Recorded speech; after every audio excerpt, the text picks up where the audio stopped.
The Missing Chums by Franklin W. Dixon. The three strangers, you certainly ought to have a dandy trip. I'll say we will, Frank. We sure wish you could come along. Frank Hottie grinned ruefully and shook his head. I'm afraid we're out of luck. Joe and I may take a little trip later on, but we can't make it this time. Just think of it, said Chet Martin, the other speaker. A whole week motorboating along the coast. We're the lucky boys, eh, Biff? Biff Hooper, at the wheel of his father's new motorboat, nodded emphatically. You bet we're lucky. I'm glad Dad got this boat in time for the summer holidays. I've been dreaming of a trip like that for years. It won't be the same without the Hottie boys, returned Chet. I had it all planned out that Frank and Joe would be coming along with us in their own boat, and we'd make a real party of it. Can't be done, observed Joe Hottie, settling himself more comfortably in the back of the boat. There's nothing Frank and I would like better, but duty calls, he exclaimed dramatically, slapping himself on the chest. Duty, my neck, grunted Frank. We just have to stay at home while Dad is in Chicago, that's all. It'll be pretty dull without Chet and Biff around to help us kill time. You can put in the hours thinking of Biff and me, consoled Chet. At night you can just picture us sitting around our campfire away up the coast, and in the daytime, you can imagine us speeding away out over the bounding main. He postured with one foot on the gunwale. A sailor's life for me, my hotties? Yo, ho, and a bottle of ink. The boat gave a sudden lurch at that moment, for Biff Hooper had not yet mastered the art of navigation, and Chet wavered precariously for a few seconds, finally losing his balance and sitting down heavily in a smear of grease at the bottom of the craft. Yo-ho, and a bottle of ink, and he nearly fell into the drink, chanted Frank Hottie, as the boys roared with laughter at their chum's discomfiture. Poet, sniffed Chet as he got up. Then, as he gingerly felt the seat of his trousers. Another pair of pants ready for the cleaners. I ought to wear overalls when I go boating. He grinned as he said it, for Chet Martin was the soul of good nature, and it took a great deal more than a smear of grease to erase his ready smile. The four boys, Frank and Joe Hottie, Chet Martin and Biff Hooper, all chums in the same set at the Bayport High School, were out on Barmet Bay in the Envoy, the Hooper motorboat, helping Biff learn to run the craft. Their assistance consisted chiefly of mocking criticisms of the luckless Biff's posture at the helm and sundry, false alarms to the effect that the boat was springing a leak, or that the engine was about to blow up. Each announcement had the effect of precipitating the steersman into a panic of apprehension and sending his tormentors into convulsions of laughter. Biff had made good progress, however, as he had been with the Hottie boys on previous occasions in their own motorboat, the Sleuth, and he had picked up the rudiments of handling the craft. He was anxious to be a first-rate pilot before starting up the coast on his projected trip with Chet Martin the following week. He had an aptitude for mechanics, and he was satisfied that he would have a thorough understanding of his boat by the time they were ready to start. If the coast gods find two little boys like you roaming around in a great big motorboat, they're likely to give you a spanking and send you back home, laughed Frank. I'll bet you'll be back in Bayport inside of 2 days. Rats, replied Chet, inelegantly, if forcefully. If our grub holds out, we'll be away more than the week. There's no danger of that. Not with you along, Joe remarked, and deftly dodged a wad of waste that Chet flung at him. Chet Martin's enormous appetite was proverbial among the chums. Just saw because you can't come along with us, Chet scoffed. You know mighty well that the two of you would give your eye teeth to be on this trip. Oh well, we'll tell you all about it when we get back. A lot of comfort that will be? A leak? Roared Chet suddenly, pounding Biff on the back. The boat has sprung a leak. Get a pail? What? Shouted Biff in alarm, starting up from the wheel. Then, for the 5th time that afternoon, he realized that he had been fooled, and he sank back with a look of disgust on his face. Sometime that boat will spring a leak and I won't believe you, he warned, settling down to his steering again. I'll be good, promised Chet, sitting down and looking out over the bay. Say, there's a big brute of a motorboat coming along behind us, isn't it? I'll say she's big, Frank agreed, looking back. I don't remember ever having seen that boat around here before. Me neither, declared Joe. I wonder where it came from. The strange craft was painted a dingy gray.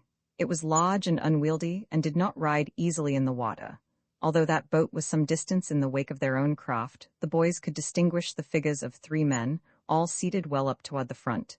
Biff glanced back. It's a new one on me, he said. I've never seen it before. Sure has lots of power anyway, Chet commented. The roar of the engine could be plainly heard across the water.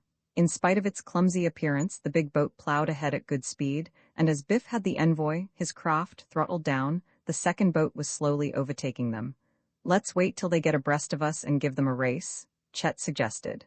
Not on your life, objected Biff. I'm only learning to run this tub and I'm not in the racing class yet. Besides, there are too many other boats out in the bay this afternoon. I'd be sure to run into one of them. The boys watched as the other craft overtook them.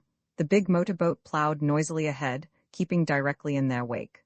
I wonder if the man at the helm is asleep, said Frank. He doesn't seem to be making any attempt to pull over.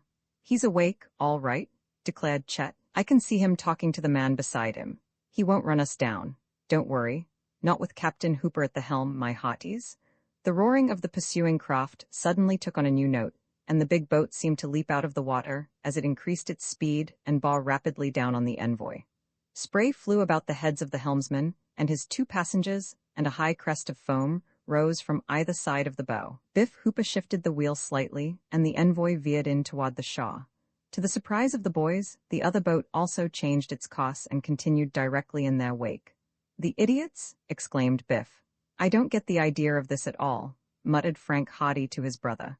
What are they following us so closely for? Joe shrugged. Probably just trying to give us a scare. The other boat was now almost upon their craft. It nosed out to the right and drew alongside, coming dangerously close. The boys could see the 3 men clearly, and they noticed that all 3 scrutinized them, seeming to pay particular attention to Chet and Biff. The men were unsavory-looking fellows, unshaven, surly of expression. The man at the helm was sharp-featured and keen-eyed, while the other 2 were of heavier build. One of the pair wore a cap, while the other man was bareheaded, revealing a scant thatch of carroty hair so close-cropped that it seemed to stick out at all angles to his cranium. This man, the boys saw, nudged his companion and pointed to Biff, who was too busy at the helm of his own craft to notice. Not so close, yelled Chet, seeing that the other boat was running broadside in dangerous proximity to the envoy. In reply, the man at the helm of the other craft merely sneered and brought his boat in until the 2 speeding launches were almost touching sides. What's the idea? Joe shouted. Trying to run us down? Biff Hooper shifted the wheel so that the envoy would edge away from the other boat, and in this effort he was successful, for a gap of water was soon apparent between the speeding craft. But in escaping one danger, he had risked another. 2 sailboats that had been flitting about Barmet Bay that afternoon were racing with the wind, and they now came threshing along with billowing canvas, immediately into the course of the motorboat. Biff had seen the sailboats previously and had judged his own course accordingly, but in his efforts to get away from the mysterious launch, he had unwittingly maneuvered the envoy into such a position that a collision now seemed inevitable. The sailboats seemed to loom right up before him, not more than 100 yards away. They were racing close together, one boat but a nose in the lead. They were scudding along with the wind at high speed, and the motorboat roared down upon them. Biff Hooper bent desperately over the helm. He was so close that no matter which way he turned, it seemed impossible that he could miss one or the other of the sailboats. If he turned to the right, he would crash into them head-on. If he turned to the left, he would run before them, and a general smash-up might be the result. The men in the sailboats were also aware of their danger. The boys had a glimpse of one man waving his arms. One of the boats veered out abruptly, and the yardarms swung around. The sailboat was lying directly in the path of the envoy. The roaring of the engine, the threshing of the sails, the warning shouts of the boys, all created a confusion of sound. The white sails seemed to loom high above the speeding boat. A hideous collision appeared to be inevitable. The boy on the deck, perhaps it was because Mrs. Hardy was determined to show that she was mistress in her own home. At any rate, she gave her consent to the proposed expedition. This was in spite of all Aunt Gertrude's protests and predictions of disaster. The terrible woman raved for an hour when it was definitely decided that the Hardy boys should go on the trip, but Mrs. Hardy was firm. If there was any chance that they might be able to rescue Chet and Biff, she meant that they should avail themselves of it. They explained their theory regarding the letter, and although Aunt Gertrude derided it as nonsense, Mrs. Hardy was disposed to believe that their deductions might be correct. "You may go," she said, "but take care of yourselves and don't take any foolish chances.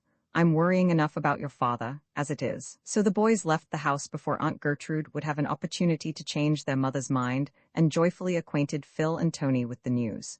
"We're going to start right away," they told their chums. "Better get ready." "I was speaking to Slim Robinson and Jerry Gilroy," Tony told them.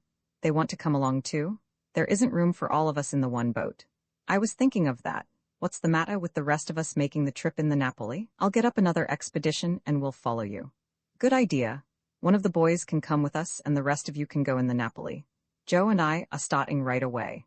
But when it came time to check up on the various members of the searching party, they discovered that Tony was the only one who could leave that day.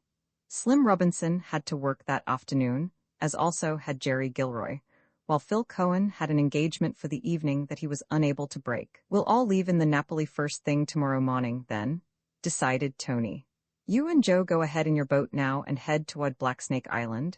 We'll be along in the morning. This was the plan agreed upon, and the Hottie boys lost no time in making ready for the trip. They had the forethought to stock up with provisions for several days, although the run to Blacksnake Island would not take them many hours, because they realized that the search might keep them away from home longer than they expected. It was afternoon before they were able to get away, and all through the lunch hour they were in a constant state of apprehension lest Aunt Gertrude prevail upon their mother to withdraw her permission for the journey. They'll never come back alive, mark my words, declared their aunt. They'll be bitten by those snakes on Blacksnake Island, as sure as fate. Why, even grown-up men won't go on that island. It's a terrible place. I've read all about it. We're not planning to explore the island, Aunt Gertrude, Frank explained. We're going to cruise around it and see if we can find any sign of the fellows. Cruise around it? Their aunt sniffed. As if I don't know, boys. You'll not be satisfied until you've tramped from one end of the island to the other. But go ahead, go ahead. I wash my hands of the affair. If you want to commit suicide, it's your own lookout. And she swept from the room in great indignation. Mrs. Hottie did not share her fears. She knew her sons well enough to realize that they would not run into needless dangers, and when she kissed them goodbye, her only request was that they would not stay away any longer than was necessary. The bay was calm when they started out, and the sleuth was running, as Joe expressed it, like a watch. It was a beautiful summer afternoon, and the cool breeze out on the water was in welcome relief to the sweltering heat of the city's streets. Spray flicked into their faces as the motorboat raced along toward the Eastern Gap. When they passed out of Barmet Bay and reached the open sea, Frank headed the boat down the coast in the direction of Blacksnake Island. It isn't far from the coast. There's a channel of a little over a mile, he said to his brother. We won't be able to make it tonight, but we'll stop over at Rock Harbor and go on again in the morning. By that time, Tony and the others shouldn't be far behind. Toward the end of the afternoon, they were in sight of Rock Harbor, a small pot, where they spied a schooner at anchor in the distance. Rock Harbor was not a shipping point of great importance, but there were always a number of miscellaneous craft in evidence. To enter the harbor, they were obliged to pass within a short distance of the schooner, swinging about beneath the bows of the vessel. As the sleuth plunged through the water, in the very shadow of the ship, Joe suddenly gave an exclamation of surprise. Frank, look up on deck, quick! Frank glanced hurriedly upward. He was just in time to see the figure of a boy moving away from the rail, but there was something familiar about the young fellow that made him look incredulously at his brother. Chet? I'm sure it's him, returned Joe hurriedly. I didn't get a very good look at his face, because he only looked over the rail and then he drew back, but I'm almost positive it was Chet. But what on earth can he be doing on that schooner? Probably he's a prisoner. Let's give him a hail. They shouted the name of their chum half a dozen times, but their only response was from a villainous-looking sailor who glared over the side at them and bade them get away from the ship. No use causing trouble, said Frank, in a low voice. We'll go now, but we'll come back later. He steered the motorboat away from the vicinity of the schooner, but instead of going on into the harbor, he put out to sea again.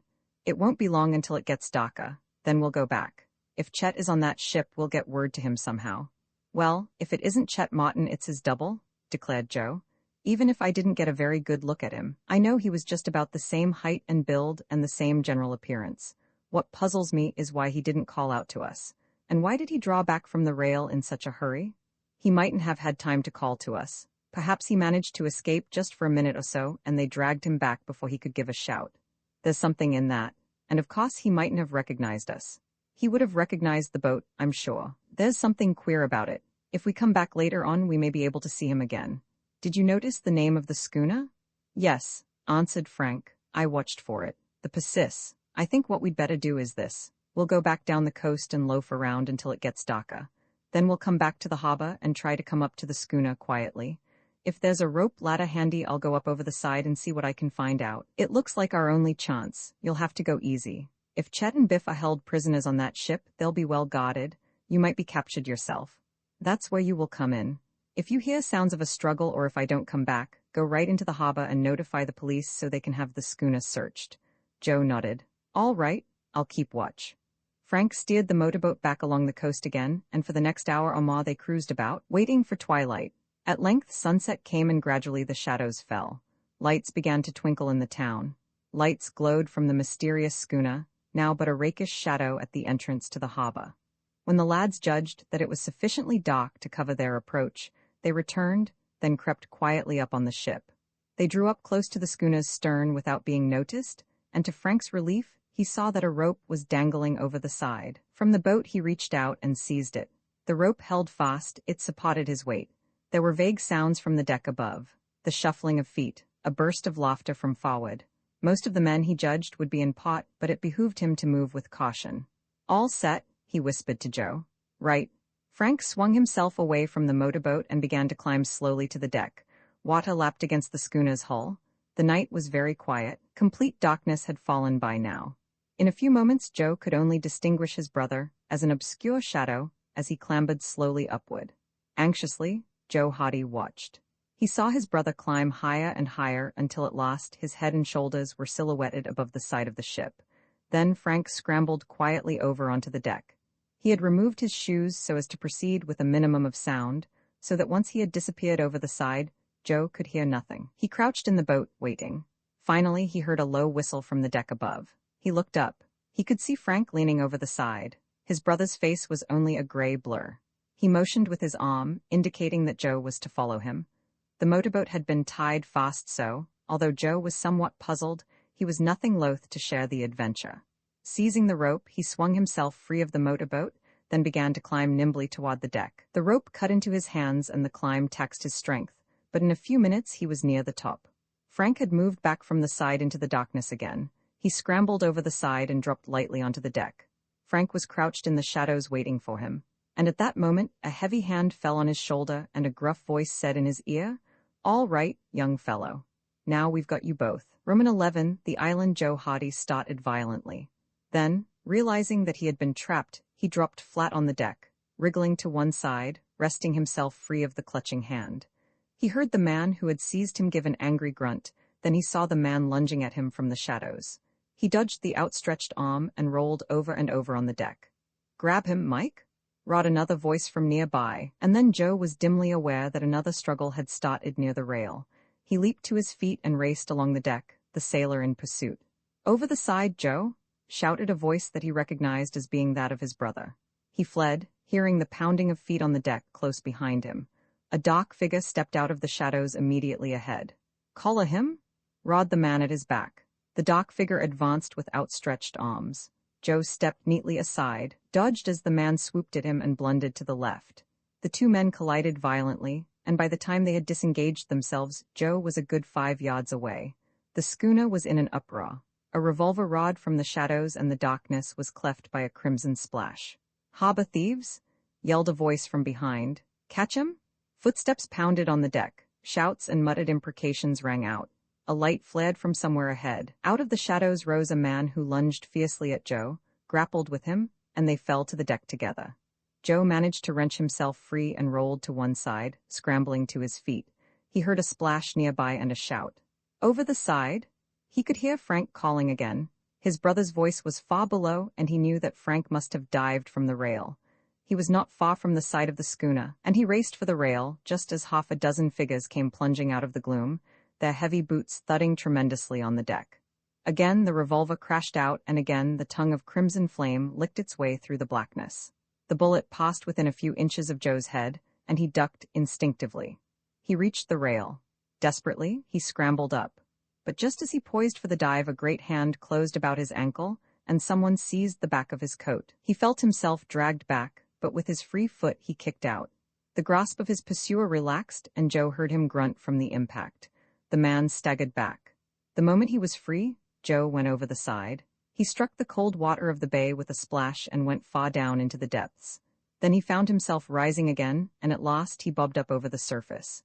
He did not know where the motorboat was, but he swam ahead, at the same time keeping a wary eye above. He could see dark figures silhouetted above the side of the vessel, and he could hear voices. "He's down there. declared a gruff voice. I almost had him, shouted another. I grabbed him just as he was going over, but he kicked me in the jaw. How many were there? Asked another sailor. 2, declared the gruff voice. Harbor thieves, both of 'em, come sneakin' aboard one at a time. I caught one of 'em peepin' down into the galley where the cabin boy was peelin' potatoes, and I followed him till he went back to the side, so I figured he had the rest of his pals down below. I grabbed him and clapped my hand over his mouth and made him wave for 'em to come up. But there was only one come up, and Biff here grabbed him, but he got away. Both of 'em get away? Yeah, I hope they drown. Then a thrill of fear ran through Joe as he heard one of the men say, Keep quiet, listen, don't you hear someone swimming down there? The voices died down. Joe could see the figures leaning over the side as the sailors intently peered down into the darkness. He ceased swimming to tread water quietly. Take a shot at him? Advised someone. Joe let himself sink beneath the surface, and hardly had he gone beneath the waves than he heard the muffled report of a revolver and a splash nearby. He swam beneath the water until his lungs were almost bursting. Then, when he could stand it no longer, he came to the surface again. He was deep in the shadow of the ship, and he had left the sailors behind, still watching the place where he had gone down. I don't believe there was anyone there, muttered one of the men in a disappointed tone. No, I guess they both got away, agreed another. We scared 'em off anyway. Did they steal anything?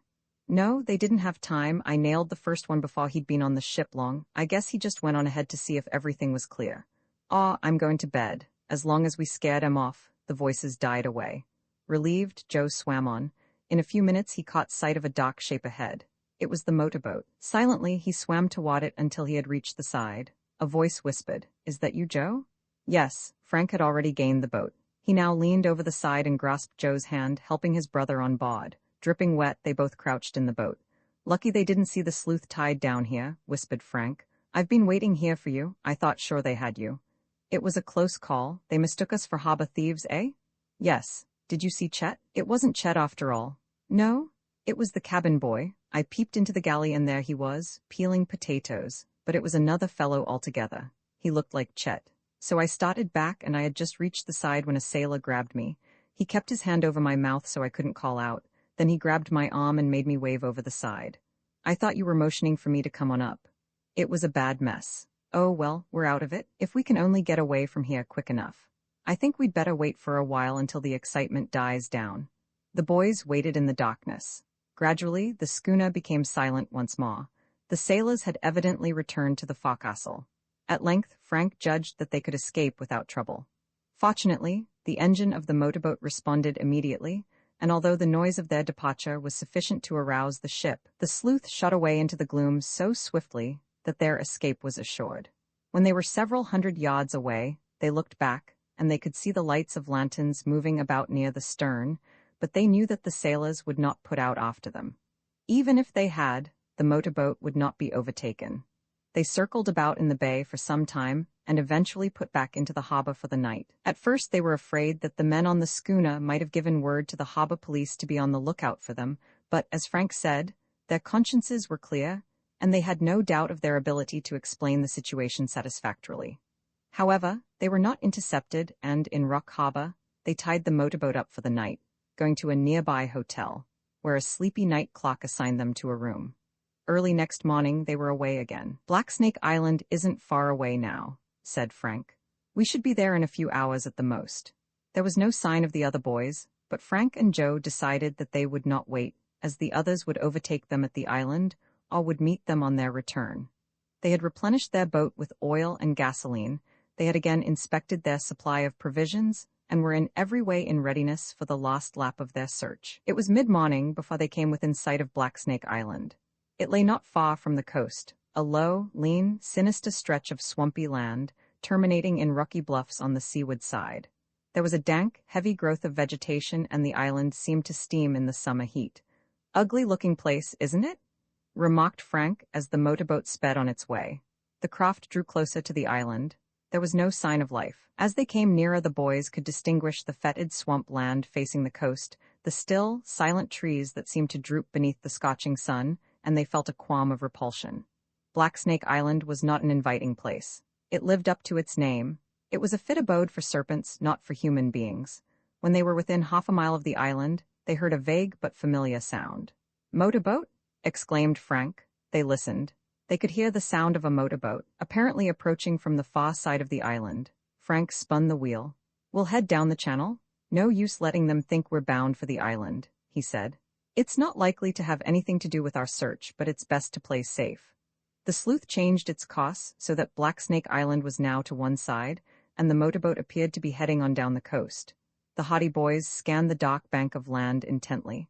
The other boat appeared in view at last. It emerged slowly around the lower point, poking its nose inquisitively out into the channel as though to assure itself that the way was clear. Then it picked up speed and came surging out toward the mainland. At that distance, Frank and Joe could not readily distinguish the features of the men in the craft, but they saw that there were two of them. Frank's eyes narrowed as he surveyed the boat. "Seems to me I've seen it before," he remarked, picking up the binoculars. He raised them to his eyes and gazed long and earnestly at the speeding craft. Finally, he handed the glasses to Joe. "What do you think?" he asked. "Why, of course we've seen it before," Joe exclaimed after a brief inspection. "We saw that boat in Barmet Bay?" Frank nodded. "It's the same motorboat that chased us the afternoon of the storm." Roman 12 into the cave. Frank Hottie bent over the wheel. "I'm going closer," he said. "We'll make absolutely sure of this." He altered the course of the boat so that it would intercept the other craft, at the speed they were going. Then he turned up his coat collar and drew his cap lower over his eyes. "If it's the same boat and if the same men are in it, we should be safe enough as long as they don't recognize us. They saw us that day, but they've never seen the sleuth. We'll get as close to them as we can." But the other craft had increased its speed. It was a powerful boat, and a high curl of foam now rose from its bows as it plunged through the waves in a rapid flight toward the mainland in the distance. The roar of the engine was borne to the boys' ears on the breeze. "We're going to lose them," muttered Frank. "They're too far ahead of us, unless we want to cut in and meet them right near the land. That will only make them suspicious. Yes, I guess we'd better let them go." Still, he did not give up the attempt just then, opening the throttle so that the sleuth was racing along at top speed. But the other boat had the advantage and cut across their course with a quarter of a mile to spare.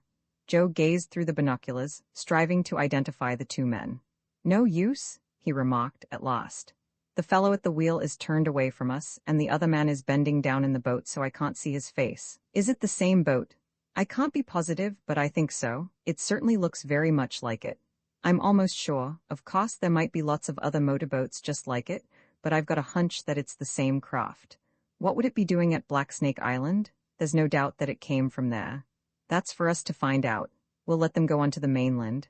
Then we'll circle back and go up the other side of the island." In a short time, the other craft disappeared from view, entering a small cove some distance down the coast, and Frank turned their boat about and headed toward Black Snake Island again.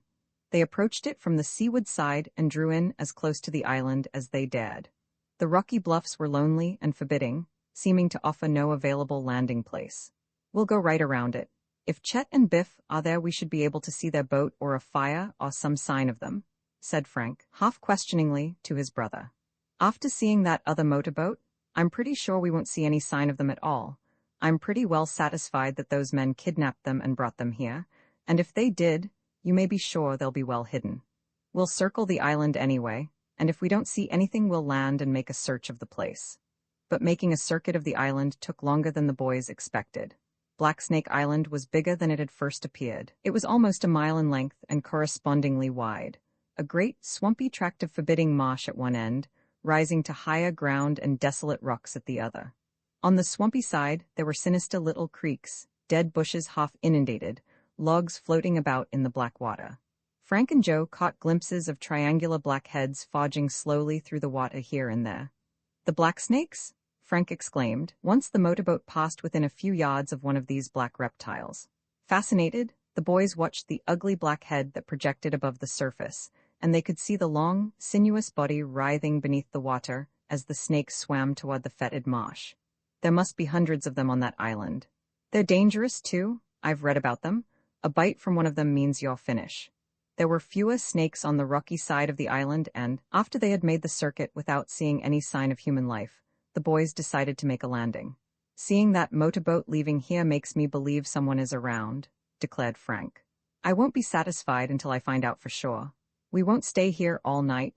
It all depends. If we're satisfied that the island is deserted, we'll leave, but if we think we haven't searched thoroughly enough, We'll stay and hunt around again tomorrow. It'll take a few hours to give the place a thorough going over. How about the snakes? Won't it be dangerous staying here all night? Oh, we'll find some place where they can't get at us. If the worst comes to the worst, we can anchor the boat and stay in it. This decided, after some search they discovered a small cove, well protected from the sea, that appeared to offer a good landing place. The cove had a narrow entrance between the rocks, but widened out into a small lagoon, with water deep enough to enable the boys to bring their boat up close to a wide shelf of rock. They anchored the sleuth, then clambered up onto the rock. "Feels good to stand on solid footing again," Joe commented. "I'll say it does. Well, let's be starting. Which way shall we go? Is it to be north or south?" "It doesn't matter much. To start with, we'll nose around among these rocks for a while."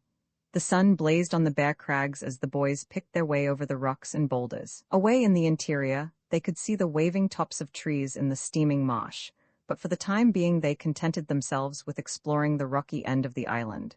It was quite barren, and it appeared that no human being had ever set foot upon the place. "You can't blame them, either," said Frank, when Joe had remarked on this fact. "It's certainly not a place where I'd care to build my happy home." After about an hour of desultory search, they came upon something that proved conclusively that human beings had indeed been there before them, and not long previously, at that. Charred embers and a crude fireplace built of rocks in a little hollow told the boys that someone had preceded them. "We're on the track of something," declared Frank, as he examined the remains of the fire. "This blaze was built here not long ago. Someone has camped here." He circled the rock, which dipped toward a patch of undergrowth and luxuriant grass. "And here's a trail?" he exclaimed. It was merely a faint depression in the deep grass, but it proved that more than one person had passed that way before. The trail wound along through the verdure, away from the shore, leading toward the interior of the island. "Well, if someone else has gone this way, we can follow the path too," Joe remarked. "Got your gun?" "Yes." Frank patted his hip. Both boys had provided themselves with revolvers before leaving home. They were not adept with firearms, but the nature of their mission had prompted them to come prepared for any emergency.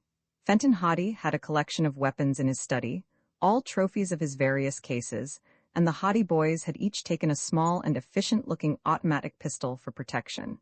They struck out along the faint trail, the grass rustling about their feet. The green thicket loomed ominously before them, and the heat became more intense.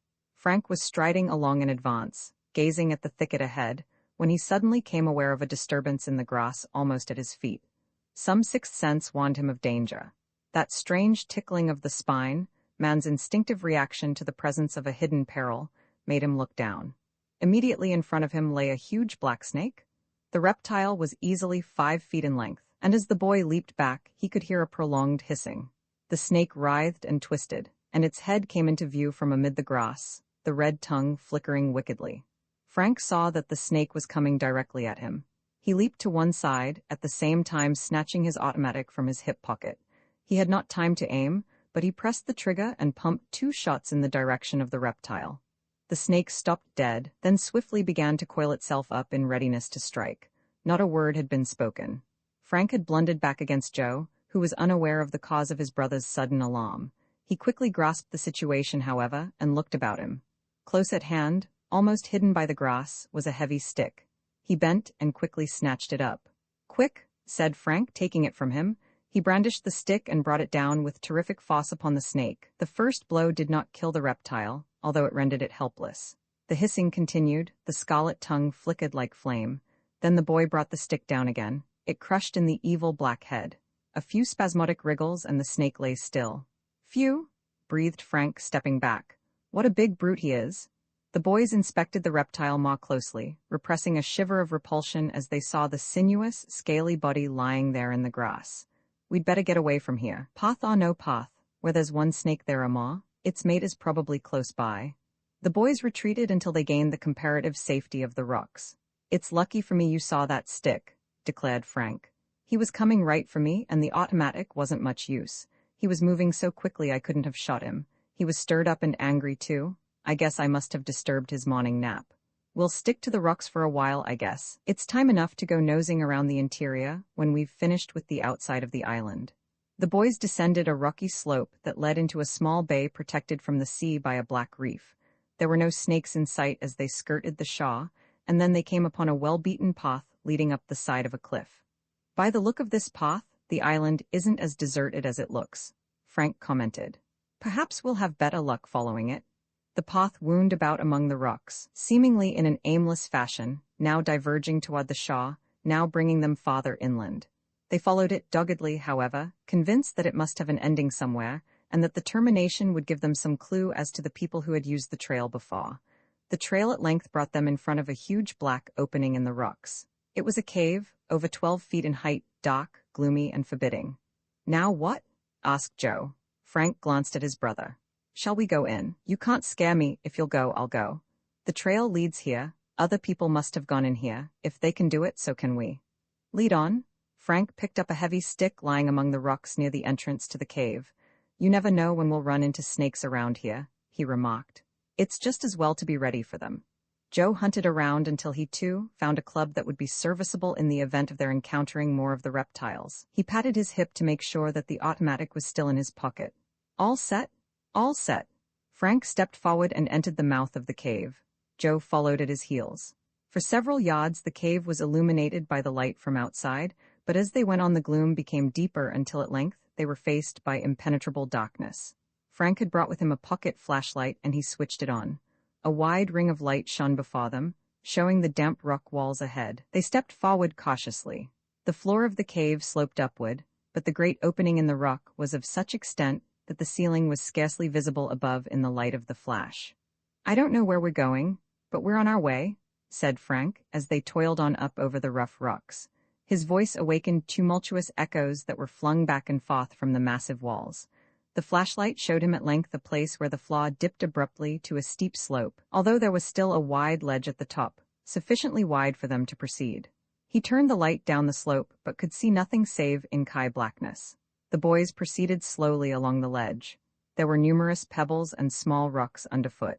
It was difficult to see these, because Frank was obliged to keep the flashlight centered on the trail ahead, and they were obliged to proceed cautiously in order to keep their footing. This circumstance led to disaster. Unwittingly, Frank stepped on a small rock that rolled suddenly beneath his foot. He staggered, stepped on another rock that slipped to one side, and then he sprawled forward, the flashlight spinning from his hand. The light clattered among the rocks ahead and darkness fell about them. "What's the matter?" asked Joe, alarmed. "It's all right, I just slipped." Frank got to his feet. "I lost the light. It fell down here somewhere. Hang on to the back of my coat and I'll go ahead and get it." Joe caught at the back of his coat and Frank slowly felt his way forward in the deep blackness. Suddenly he lurched ahead, his feet sinking in a treacherous mass of sand and gravel. Wildly, he strove to retain his footing, but the effort was in vain. He felt himself slipping, and as he uttered an instinctive cry of warning to Joe, he was flung into space. Joe, who had been clinging to Frank's coat, was wrenched to one side. He stepped forward, grasping for his brother. Then he, too, went hurtling into the darkness. They pitched down amid a clattering of rocks and pebbles. Then, with an icy shock, they plunged into a deep pool of water. Roman 13, the four men profound darkness enveloped the haughty boys. The blackness of the icy pool was no blacker than the darkness of the air above. Frank rose spluttering to the surface, unharmed by his fall, and as he splashed about, his first thought was for his brother. "Joe?" he shouted. "Joe?" There was no answer except from the echoes, and the rocks shouted mockingly back at him. "Joe? Joe? Joe?" Growing fainter and fainter until they died away to a mere whisper. Then there was a splashing almost at his side, as his brother rose to the surface of the pool and struck out blindly. "Are you all right?" called Frank. "I'm all right," gasped Joe. "Keep beside me. We'll try to find the edge of this pool." Frank swam forward, groping ahead, until at length his fingers touched the smooth rock at the water's edge. But the rock was almost vertical, and it was so smooth and slippery that there was no hope of a handhold. He swam to one side, feeling the rock as he went. Despair seized him as he found that the rock still rose steeply above.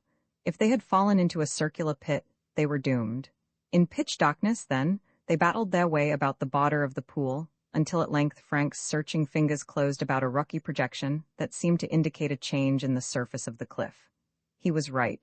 There was a small ledge at this point, and he was able to drag himself up on it. There was room enough for both of them, and he turned and grasped Joe's hand, dragging him up on the rock after him. They crouched there in dripping clothes, breathing heavily after their exertion. Presently Frank began to grope upward, still examining the surface of the cliff. He found that it sloped gradually, and that the surface was rough, with a number of footholds. "I think we can climb it," he told Joe. It's mighty dark, but if we can ever get back on the main ledge again, we'll be all right. He said this because he judged that the place that they had found was on the side of the pool that lay toward the entrance of the cave. If they had emerged on the other side and had regained the ledge, they would have been in another dilemma, because they might not have been able to cross the treacherous breach in the trail that had proved Frank's downfall. Frank groped his way up the face of the slope. He dug his foot against the first ledge and raised himself, clutching at a projection in the rock above. Then, scrambling for a further foothold, he managed to draw himself up. Here the slope became even more gradual, and by pressing himself close against the rock, he was able to crawl on up, until at length he came to a flat shelf of rock that he recognized as the main ledge that they had followed from the entrance to the cave. "I'm up?" he shouted back to Joe, and then he heard a scraping on the rocks as his brother also began the ascent. Joe made the climb without difficulty and in a short time rejoined his brother on the ledge. "I guess we'd better go back," Frank said. "This cave seems to lead to nothing but trouble. We're better off out in the open." "Is the flashlight lost?" "Yes, I think it smashed when it fell against the rocks. Anyway, I'm not going back to look for it in the dark. That ledge was treacherous enough even when we had the light." Step by step, proceeding cautiously, the haughty boys made their way back toward the entrance to the cave. Their return journey was not so precarious, because the entrance to the cave shone before them as a vague gray light and guided them on their way. They reached the entrance at last and again stepped out into the bright sunlight. At first they were dazzled, after the blackness of the cave. "First of all, we're going to dry our clothes," declared Frank, as he hunted around among the rocks for sticks that might serve for firewood. "I'm soaking wet." "Me too. Thank goodness, it's warm out here. I'm glad I carried the matches in this waterproof case, or we'd have been out of luck." They managed to find enough sticks and dry leaves to enable them to start a fire, and soon they were standing about in various stages of undress, drying their soaked garments before the blaze. This occupied some time, and it was mid-afternoon before they were able to proceed. They had taken some sandwiches with them from the boat, and they made a lunch of these while their clothes were drying so that eventually, when they donned their garments again, they were warm, fed, and contented. "Where do we go from here?" inquired Joe. "Anywhere but into caves," his brother replied. "I think we might as well follow along the shore again. One thing is certain, there have been people on this island, and not long ago at that." "Why?" Suddenly he stopped. "Listen." They remained quiet. Frank had heard what seemed to him like a distant shout, and as they listened he heard it again. It was a faint call that echoed among the rocks far ahead of them. The boys looked at one another. Frank pressed his fingers against his lips as a caution to remain silent. Then, from among the rocks above them, they heard another shout, clearer this time, evidently in response to the one they had first heard. The first shout was again repeated, then silence fell. "That proves it," said Frank quietly. "There are people on this island. They're calling to each other." Sounded like that. "We'll head down in the direction of the place that first shout came from. It was someone calling to someone else back up here among the rocks." They went on in the direction from which the first call had been heard. For over 10 minutes they proceeded carefully among the rocks, until finally Frank caught sight of a curling column of smoke against the sky. "Campfire," he said. To approach this fire, it was necessary for them to change their course and go up through the shrubbery toward higher ground. They moved slowly, because they did not want to be seen, until they had ascertained whether the strangers were friends or foes, and they were strongly suspicious that it might prove to be the latter. A moving object ahead caught Frank's eye, and he crouched down in the bushes, motioning to Joe. They peeped through the undergrowth, and before them, they could see a flat surface of rock in the center of which a fire had been built. 3 men were about the fire. 2 of these were sprawled in the grass at the verge of the rock, while one was standing beside the fire stirring the contents of a pot that hung from a tripod above the blaze. It was this man that had first caught Frank's eye. The strangers had not noticed the haughty boy's approach. "We'll crawl up closer," whispered Joe. Frank nodded. They began to make their way quietly forward through the bushes. Frank, who was in the lead, kept a wary eye for snakes and also kept watching the 3 men about the fire. The boys' approach demanded the utmost caution. Foot by foot, they made their way closer to the trio about the blaze, until at last they were so close that they could distinguish what the men were saying. Also, they could distinguish the faces of the speakers. They were the 3 men who had been in the motorboat the day of the storm in Barmet Bay. Although the boys had expected this, they could scarcely restrain murmurs of astonishment. This proved definitely that the motorboat they had seen that morning was the same motorboat that had followed them in Barmet Bay. The boys listened. "No answer to that letter yet, is there?" one man was asking. The fellow by the fire shook his head. No answer yet. Oh, well, we can wait. We can't wait forever, grumbled the other. I'm not keen on staying on this confounded island much longer. There's lots worse places, remarked the man at his side significantly. What do you mean? Jail. Oh, I suppose so, but I wish this business would get cleared up. I want to get back to the city and have a good time. We all want to get back, but there's no use rushing things, said the man standing by the fire. We'll be well paid for our waiting. Do you think we've made a mistake? I tell you, it's been worrying me. If we've gummed up this job by doing a trick like that, I'll never forgive myself.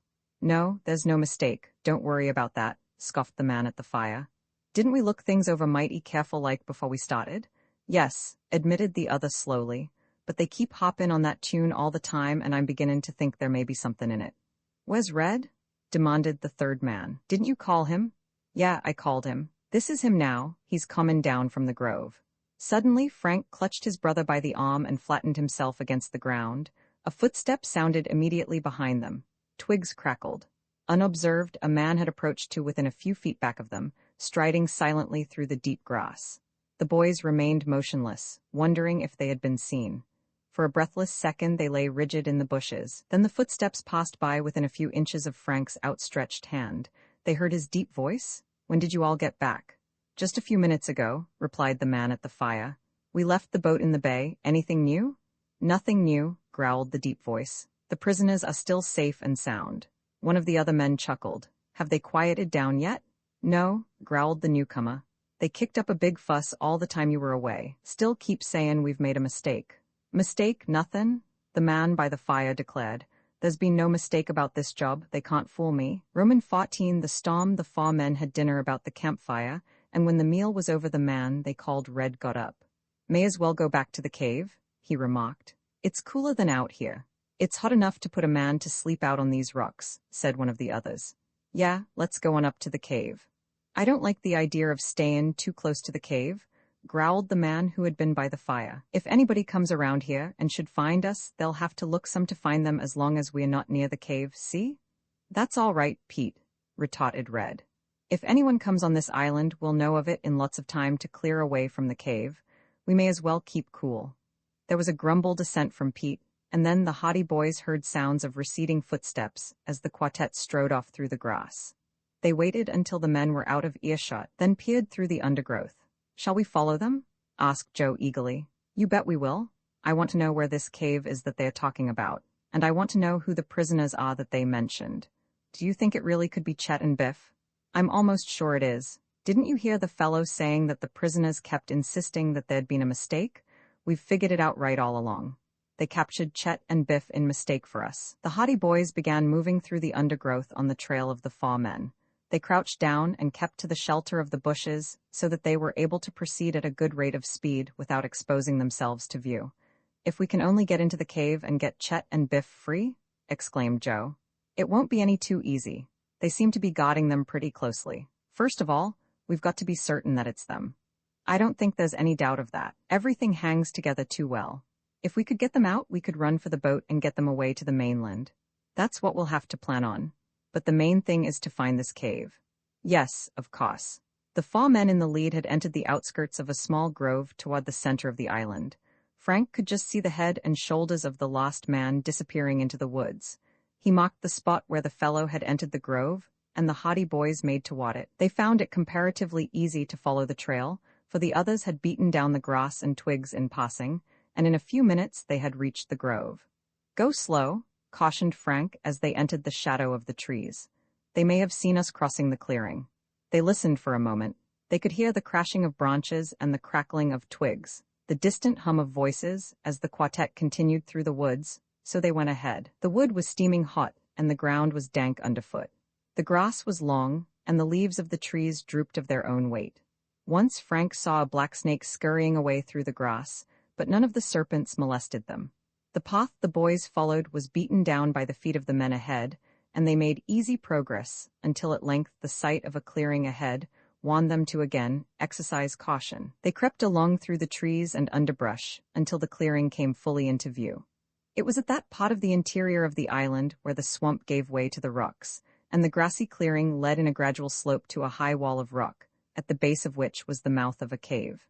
As the haughty boys watched, they could see the 4 men at the opening. One of the fellows, a tall, dark man, was mopping his brow with a handkerchief, while another, a man with a shock of red hair, was just going into the cavern. The other 2 had flung themselves down on the rocks in the shadow of some overhanging bushes. "So that's the cave?" exclaimed Frank. "I wonder if Chet and Biff are inside." "Most likely. I wish we could get a little closer." "Too dangerous. They can see anyone coming into the clearing." This was true. The cave had evidently been chosen not only for its possibilities as a shelter, but for its defensive virtues as well. It was plainly the hangout of the gang. "We'll have our work cut out for us to get in there," muttered Frank. "The place is too much in the open. Our only chance is to wait until some of them go away. We might be able to sneak up closer when they're asleep." "We'll try it. The only thing for us to do right now is wait until they're all asleep." The boys settled themselves down in the bushes, prepared for a vigil, until nightfall. It was now late in the afternoon, and when Frank glanced up at the sky he saw that clouds had gathered. The sunshine had gone, for a dense black cloud obscured the sun. The sultry and oppressive heat of the afternoon had evidently presaged a storm. "Looks like rain." "It sure does," agreed Joe, looking up. As though in corroboration, there was an ominous rumble of thunder. The wind had died down. Every leaf, every blade of grass was still. The clouds were massing silently. However, the storm held off, and although the sky was overcast and threatening, twilight fell without rain. Frank and Joe, from their hiding place in the bushes, watched the 4 men moving aimlessly about the cave that afternoon. 2 of them had remained inside the cave for a long time, while the other pair chatted on the rocks outside. Night came at last. From the interior of the cave came the flicker of flames, and the haughty boys knew that the gang was making a fire for the night. The heat was still oppressive. Darkness fell without moon or stars. "We'll soon be able to creep up on them now," said Frank. "If we can only get close enough to hear what they are saying, we'll probably be able to make sure if they have Chet and Biff with them." The boys waited until the fire had died down. The 4 men had all disappeared within the cave. "Quiet now," Frank whispered. He began to make his way out of the undergrowth. Joe followed close behind. They crept up toward the entrance to the cave. They were about halfway across the open space when the whole scene about them was suddenly revealed with startling clarity in the livid glow of a flash of lightning. This was followed immediately by a crash of thunder that seemed to shake the very rocks on which they stood. As though this were but a prelude, rain began to fall, gently at first, then with increasing force. Other lightning flashes followed. Then the storm broke in all its fury. A gradually rising wind began to rake the treetops, and the swishing of leaves and creaking of limbs could be plainly heard. The dull booming of the waves on the distant shore, the moaning of the wind, the driving spatter of rain, the constant peals of thunder, continually rose in volume, and the rain poured furiously from the black skies above. The storm had broken so suddenly that the haughty boys were taken aback. Their first impulse was to race for the shelter of the cave, but second thought told them that this would be unwise, for the men in the cave might be aroused by the storm. "We'd better go back to the boat," said Frank, turning about. "It's liable to be wrecked." Joe had almost forgotten about their motorboat. It was on the seaward side of the island, and the storm was coming in from the sea. Although the boat was partly protected by the little cove into which they had brought it, there was every danger that the storm might cast the craft up on the rocks and wreck it. The consequences in that case would be grave. They would be unable to escape from Blacksnake Island at all without giving themselves up to the gang. The boys turned and fled back across the rocks. Rain streamed down upon them. Thunder crashed. Lightning flickered, illuminating for brief seconds the tossing trees and the tumbled rocks before them. Joe, during the afternoon, had occupied himself ascertaining the position of the grove and the cave relative to the little bay in which they had left the motorboat, and he had come to the conclusion that the grove was not far away from the end of the island and almost in a direct line with the cove. Now, in their mad race toward the shore, he took the lead, heading toward the rocky bluffs. The haughty boys stumbled through the grove, keeping somehow to the trail. They were aided by the lightning flashes that gave spasmodic illumination, revealing the soggy leaves, the black branches, the tossing treetops bowed in the wind. The storm had become a din of furious sound. The gale shrieked its way across the island from the booming sea, and the thunder rolled like a battery of cannon, while the rain beat down on the forest in a drumming downpour. The boys were soaked to the skin. They fled toward the shore, keeping their course more by instinct than judgment, and all the time there was the dread thought in their minds that they were lost if the sleuth should be cast up on the rocks and wrecked. Roman 15, a startling announcement. The haughty boys reached the cove in the nick of time. Although the place was protected from the full fury of the sea, the high wind had lashed the waves to such an extent that the boat was pitching and tossing about, in imminent danger of running aground. The beach was sandy, however, and after some maneuvering, the boys were able to run the boat up on the shore, where it was safe enough. The storm by this time was showing some signs of abating, although the rain was still pouring in undiminished vigor. Frank rummaged about in the boat until he located their oilskins, and these they donned, although their clothes were already drenched. "I'd hate to be out at sea on a night like this," shouted Frank, as the lightning revealed the tossing inferno of waves under the black skies. At that moment, a light flashed away out to the right. "A boat?" exclaimed Joe. Heading toward the island, they kept their eyes fixed on the place where they had seen the light. In a few moments, a vivid splash of lightning cut the darkness, and they had a momentary glimpse of a small motorboat tossing about in the black waves. "He'll never make the shore in this storm," said Frank, shaking his head. "Can it be Tony?" "I hardly think so. He wouldn't come close in such a storm." "That's true, too. I think it's some outsider. Do you think we can help him?" "I don't think so. He'll probably pile up on the rocks. Perhaps he's one of the gang." "That's so," agreed Frank. "I hadn't thought of that. Perhaps he knows where he's going, after all. Still, it won't hurt to go down the shore a bit and see if he makes his landing all right."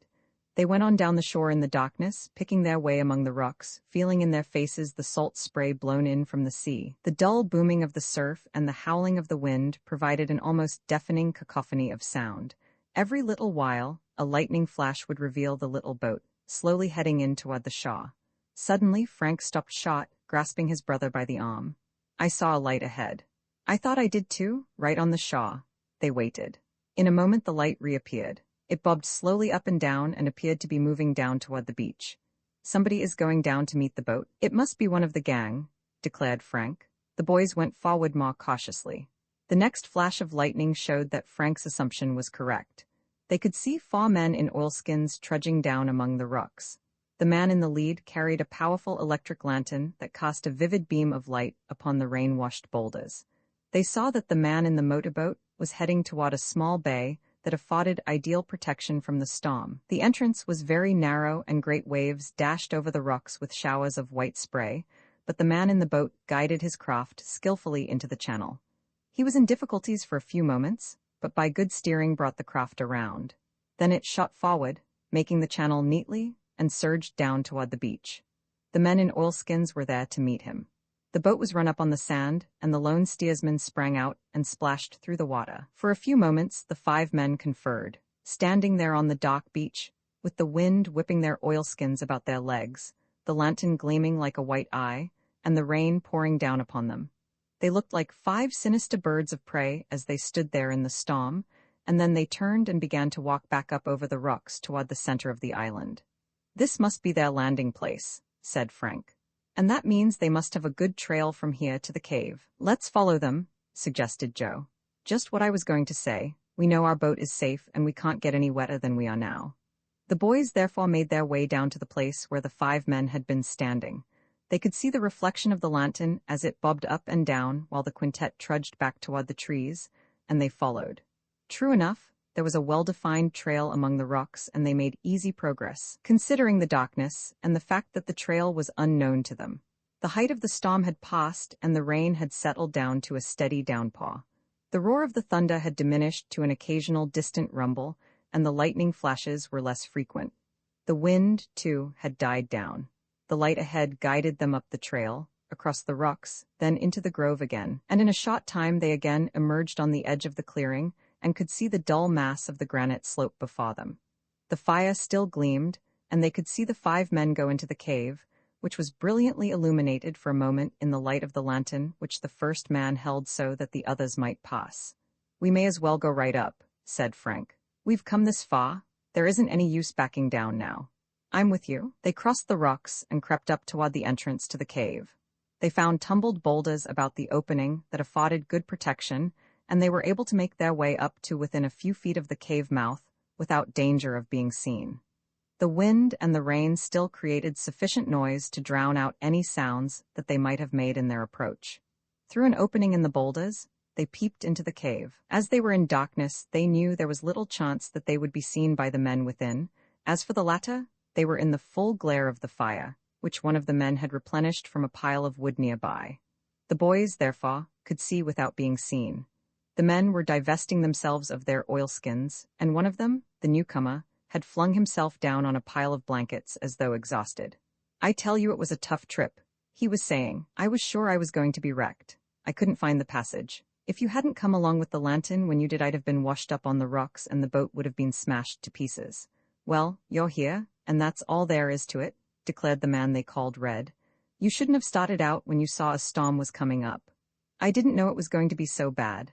Anyway, I thought I'd get here before it broke." "It must have been good news that brought you out here tonight," declared one of the others, sitting down.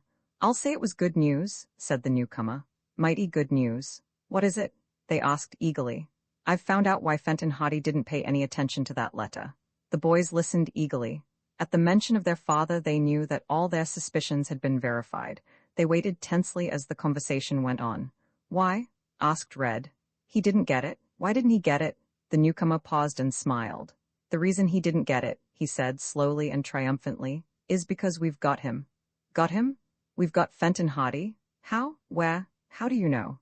Questions were fired at the newcomer from all parts of the cave. He was enjoying the sensation he had caused. As for the hidden listeners, they experienced only a sickening amazement. "The gang got him in Chicago last night. I just got word this afternoon. He went out there to catch Baldy, but the boys got wind of it and they laid a trap for him. He stepped right into it." "Good," exclaimed the red-headed man, rubbing his hands. "What could be sweeter? We've got Hardy and we've got his sons. By the way, how are they acting?" asked the newcomer. "Oh, still kicking up a fuss, the young brats," growled the man called Pete. "They say they ain't the Hardy boys at all." "Don't worry about that. Bring 'em out here." One of the men got up from beside the fire and disappeared into the rear of the cave. His footsteps died away, and the Hardy boys judged that there must be some sort of inner chamber to the place. In a short time he returned, pushing ahead of him 2 boys. Frank and Joe peered forward, striving to catch a glimpse of the lad's features. With a clanking of chains, the boys emerged into the firelight.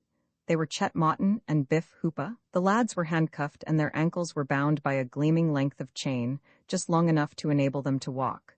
They appeared thin and tired, their shoulders drooped wearily, and as they stood before the fire they said nothing. "Well, Hardies," said the red-haired man in a harsh voice, "we have some news for you." "We've told you before," said Chet. "You've made a mistake. We're not the Hardy boys." The man named Pete stepped suddenly forward from the shadows and cuffed Chet savagely on the side of the head. "Shut up," he snarled, and cuffed Biff Hooper as well. "No more of that. We're tired of listening to it. You're the Hardy boys, all right, and it won't do you no good to deny it."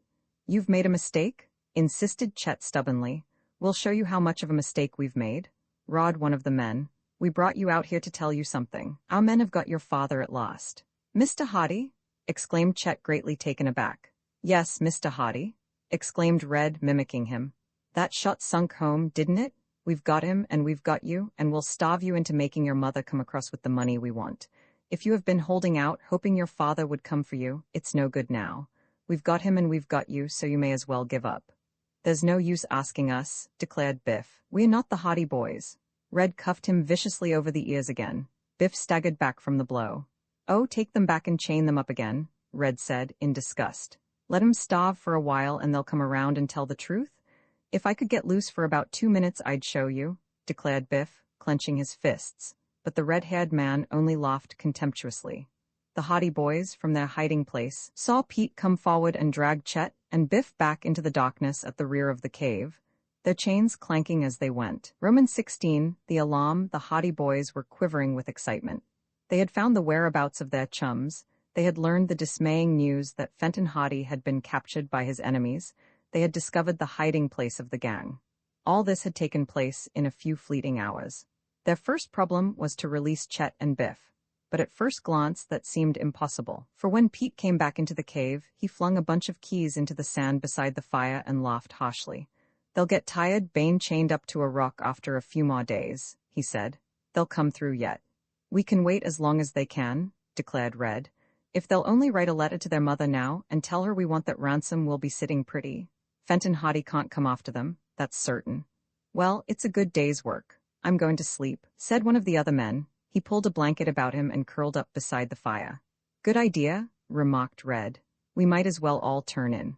Shortly afterward, the various members of the gang were sprawled about in their blankets on the sand. Frank noticed that they all slept on the same side of the fire, and also noted that the reason for this was that on one side of the cave, the floor was a ledge of rock. We'll wait till they go to sleep, he whispered to Joe. His brother nodded. The two boys remained crouched among the rocks. The rain had died away to a mere drizzle. Gradually, the fire, untended, died down, and there was only a faint, rosy glow through the interior of the cave. 2 or 3 of the men had talked together in low murmurs for a while, but gradually their voices died away, and soon the boys could hear their snores. It was nearly an hour, however, before they were satisfied that all the men were asleep. I'm going in after Chet and Biff, whispered Frank, with determination. I'm with you? The keys are still lying beside the fire. Good. Frank rose from his cramped position among the rocks. Joe followed his example. Quietly, they moved toward the entrance of the cave. The snores of the slumbering men were unbroken. Frank took the lead and tiptoed slowly forward. Step by step, keeping a wary eye on the recumbent forms wrapped in the blankets, the boys made their way into the cave. Frank remembered where the keys had been thrown, and now he saw them in the sand. The faint glow of the firelight gleamed on them. The keys were on the side of the fire nearest the men. It would be a delicate job to get possession of them. He bent forward and crawled on hands and knees. Joe came silently behind. Frank skirted the fire, then groped carefully forward. There was a mutter from the shadows. One of the men stirred in his sleep. The boys remained rigid. The muttering died away. After a long pause, Frank again reached for the keys. His hands closed over them. He gripped them tightly so that they would not jangle together. Then he moved slowly back onto the rock ledge, the keys safely in his grasp. The haughty boys continued their silent journey toward the darkness in the rear of the cave. The dying fire cast little light. Little by little, they edged forward into the depths of the cave, past the sleeping men. The slightest noise, they knew, might be sufficient to arouse one of the gang. They proceeded with the utmost caution toward the back of the cavern. At length, Frank found what he sought. It was a dark patch in the rear wall, the entrance to the inner chamber. He reached it safely and groped his way through into the pitchy blackness beyond. He stopped and listened. The sound of deep breathing told him that his 2 chums were asleep within. He reached back and laid a restraining hand on Joe's arm, indicating that he was to remain at the mouth of the inner chamber and keep watch. Joe realized his intention and remained where he was. Frank then continued. Cautiously, he groped about in the darkness, moving slowly forward. At length his hand fell upon an outstretched arm, then a shoulder which stirred slightly. He bent forward and shook the sleeper. Chet, he whispered. The other boy moved and began to sit up. The chains jangled. Quiet? Whispered Frank, fearing that his chum might be alarmed at this sudden and surprising awakening and make some sound. Who is it? Whispered the other. It's me, Frank. I've come to help you get free. From the darkness he heard a gasp of surprise, but it was quickly silenced. I'll waken Biff, replied Chet. Frank had merely guessed at this being Chet Martin whom he had awakened and found that his guess had been correct. In a few minutes Biff had been aroused. The men are asleep, whispered Frank. Don't ask questions. Keep quiet until we get outside. I have the keys.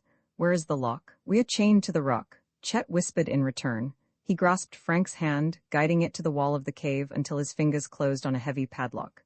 There you are. Frank tried several keys before he found the one that fitted, but at length the padlock snapped open. He grasped the chain with his other hand so that it did not fall to the floor with a clatter. He lowered it gently.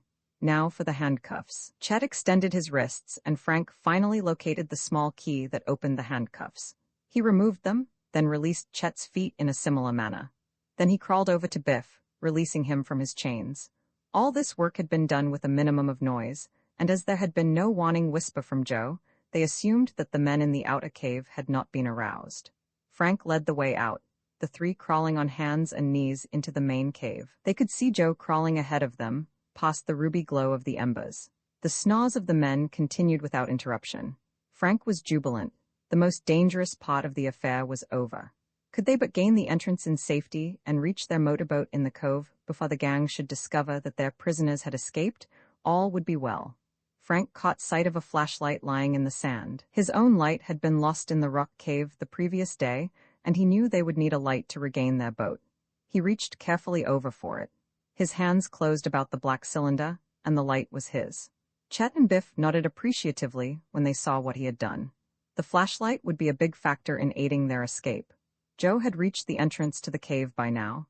They saw him get to his feet and glide silently out into the darkness. Frank reached the end of the ledge. The flashlight was clutched in his hand. Slowly he rose to his feet, but a small pebble betrayed him. He lost his balance and staggered for a second. Had it not been for the flashlight, the emergency would have passed because he flung out his hand and supported himself against the wall of the cave. But the heavy flashlight struck a loose projection of rock. There was a grinding clatter of stone as the rock came free. In the dead silence of the cave, the noise seemed magnified many times. Frank knew that the sleepers would be aroused. He threw caution to the winds. He leaped forward, gaining the entrance at a bound. Chet Martin and Biff Hooper, seeing that nothing was to be gained by further caution, scrambled to their feet and raced in pursuit. The noise of the dislodged rock had already wakened one of the men. He raised himself on elbow in alarm and peered about. Then he saw the fleeing figures in the mouth of the cave and heard the running footsteps. He sprang at once to his feet. "They're getting away," he roared. "Wake up, men, they're getting away." Instantly pandemonium prevailed within the cave. The men hastily tumbled out of their blankets, bewildered at being aroused from slumber. The Hardy boys and their chums, racing across the rocky stretch on the outskirts of the cave, heard the uproar and the cry, "After them! Don't let them escape." Romans 17 capture the men in the cave lost no time in taking up the pursuit. They had been sleeping in their clothes and, once aroused, hurried out of the cave in search of the fugitives. The boys raced across the rocks. Behind them, they could hear shouts as the gangsters called to each other. Then came the crash of a revolver as one of the men pumped shot after shot in their direction. Biff sprawled full length on the rocks. "Are you hurt?" asked Joe, stopping to help him rise. "No, I'm all right," gasped Biff, scrambling to his feet. He had suffered bruises but seemed otherwise uninjured. However, when he began to run again, Joe noticed that he was limping and his progress was slower than formerly. Frank had the battered flashlight, but he did not dare switch it on for fear of revealing their whereabouts to the men. The latter, however, were stumbling along behind, following the trail by reason of the noise the boys made in their mad flight toward the trees. The men had the advantage in that they knew every inch of the rocky ground. The boys had to proceed more cautiously because it was unfamiliar to them, especially to Chet and Biff. Biff was limping along in the rear, and Joe purposely slowed down his pace so as to remain with his chum, but the delay was fatal. Out of the darkness came one of their pursuers, and with a growl of triumph, he flung himself at Biff. His arms encircled the lad's legs in a perfect tackle, and Biff went down with a crash. Joe wheeled about and plunged upon them, striking out desperately to fight off Biff's attacker. They struggled fiercely in the darkness. Joe felt his fist crash into the man's face, and he heard a grunt of pain. Biff was wriggling out of his assailant's grasp, and the boys might indeed have made their escape had it not been that the other men came running up out of the shadows. With a roar of fury, two of them plunged at the boys and hauled them away from their comrade. After the other two, shouted a voice, which they recognized as that of Red. "They're heading for the bushes?" Joe and Biff found themselves roughly hauled to their feet, their arms held tightly behind them. They heard the clatter of footsteps as two of the other men ran after Frank and Chet. "Back to the cave with them," growled Red. "Looks like we've got one of the guys that helped them get away. I've been thinking all day that there was someone hanging around here that we didn't know about." The lads were shoved and pushed ahead of their captors, dragged and bundled across the rocks until they reached the cave. Then they were roughly shoved through the entrance into the light of the fire. "Ah, I thought so," declared Red, one of the guys that tried to help them get away. He peered closer at Joe. "Blessed if it ain't one of those two boys that was in the boat with the Hardys that day." One of the other men ordered the boys to sit down, and they crouched beside the stirred-up fire, sick at heart, wondering how it fared with Frank and Chet. When Joe and Biff were captured, it was Chet's first impulse to turn and go back, but a warning shout from Frank restrained him. "Keep running," he called. "If they're caught, we'll have a chance to get help." The wisdom of this course flashed through Chet's mind at once. If they went to the aid of their comrades, they would probably all be captured and in a worse position than before. But if two, or even one, managed to escape, it would be possible to bring help to the island and effect the release of the others. Chet heard Frank crash into the undergrowth. It was pitch dark, and although he tried to follow, he knew he had left the trail. He did not call out because he was afraid of revealing his whereabouts to the men behind, but he blundered on, hoping to catch up with Frank. As for the latter, he was quite unaware of Chet's predicament. Chet crashed into the bushes. Branches whipped his face. Roots gripped his feet. He struggled on through the dense growth blindly, in the darkness. Far ahead of him, he could hear Frank making his way through the underbrush, but when he tried to go toward the sound, he found that his sense of direction was confused. He struggled on for some time. Suddenly, he saw a patch of gray light ahead. It was the open sky, and he soon plunged out of the undergrowth into a rocky clearing. He breathed a sigh of relief, but the relief was short-lived. A dark figure loomed up before him. He dodged swiftly to one side, but a huge hand caught at his clothing. He was spun violently around, and then he was caught by the collar, despite his struggles. "Got you?" grunted the dark figure with satisfaction. "Now if we can only get the other," he said no more, but shoved Chet before him across the rocks. Then it was that Chet found that, instead of fleeing farther away from the cave, he had really made a circle in the wood and had emerged directly into the clearing again. He was sick with disappointment. He wriggled and twisted in the grasp of his captor, but the man was too strong for him, and he shook Chet vigorously, tripping his feet from under him. "None of that. You come along with me?" he rasped. And in a few minutes Chet was shoved back into the cave, where he found Biff, Hooper, and Joe Hardy crouched silently beside the fire, with downcast faces. Frank alone had escaped. Frank knew that Chet had got lost, but he did not dare call out, for he could also hear the running tramp of feet that told him their pursuers had not yet given up the chase. If he could only reach the cove and get the motorboat started, he would be able to go over to the mainland for help. If only one escaped, it would be sufficient to save the others. He could not afford to risk his own capture in seeking Chet. He crashed on through the bushes, trying to make as little noise as possible. But he was off the trail, and the tangled undergrowth was growing denser with every forward step he took. He still clutched the flashlight that had been the cause of their undoing. He was glad he had found it, because in the pitch blackness he was unable to find his way. He could hear the roar of the waves, but they appeared to come from all sides, and he was unable to judge accurately the route to the shore. Frank decided that he would not make use of the flashlight until it was absolutely necessary. There was too much danger that its gleam might be seen by one of the searchers, and he knew that the gang would not give up the chase as long as they knew he was on the island. "Perhaps they don't know there are two of us," he thought. "If Joe can convince them that he rescued Chet and Biff single-handed, they won't know about me, and they won't keep on searching." In this lay his only hope, in this and in the chance that he would be able to reach the motorboat and make his escape before being seen. But if the gangsters knew he was still free, they would leave no stone unturned to find him, as they would know that if he once left the island, they were lost. He blundered about in the deep thicket, turning vainly this way and that. Great vines trailed across his face, he brushed aside stubborn branches and soggy wet leaves, he stumbled over roots and little bushes. The deep grass rustled and hissed at his feet. There was no other way. He would have to use the flashlight. The darkness was impenetrable. Trees and bushes enclosed him. He could not see where he was going. He switched on the light, and to one side of him descried a sort of passage among the bushes, so he headed in that direction.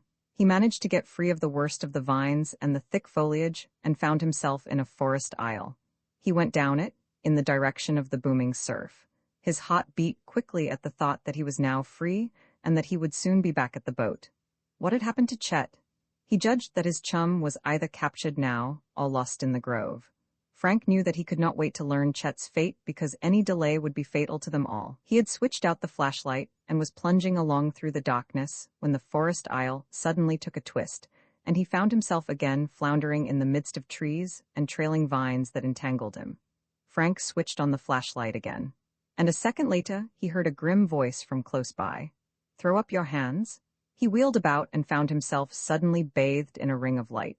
Someone was standing only a few feet away with a flashlight leveled at him, and in the beam of the flashlight he could see a glittering revolver aimed directly toward him.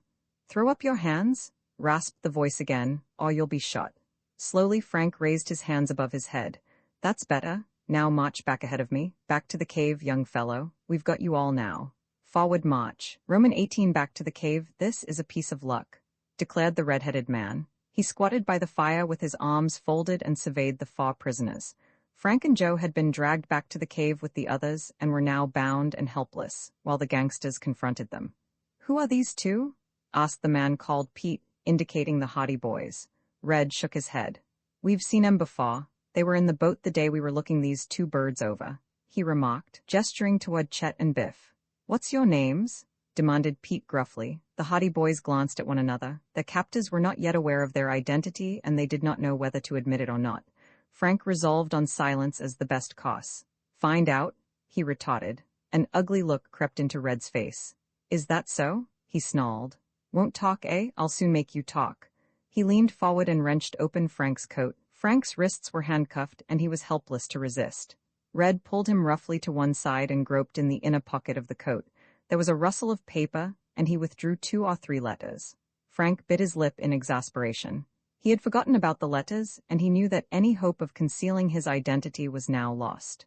The red-headed man brought the letters over to the fire and squinted at the addresses.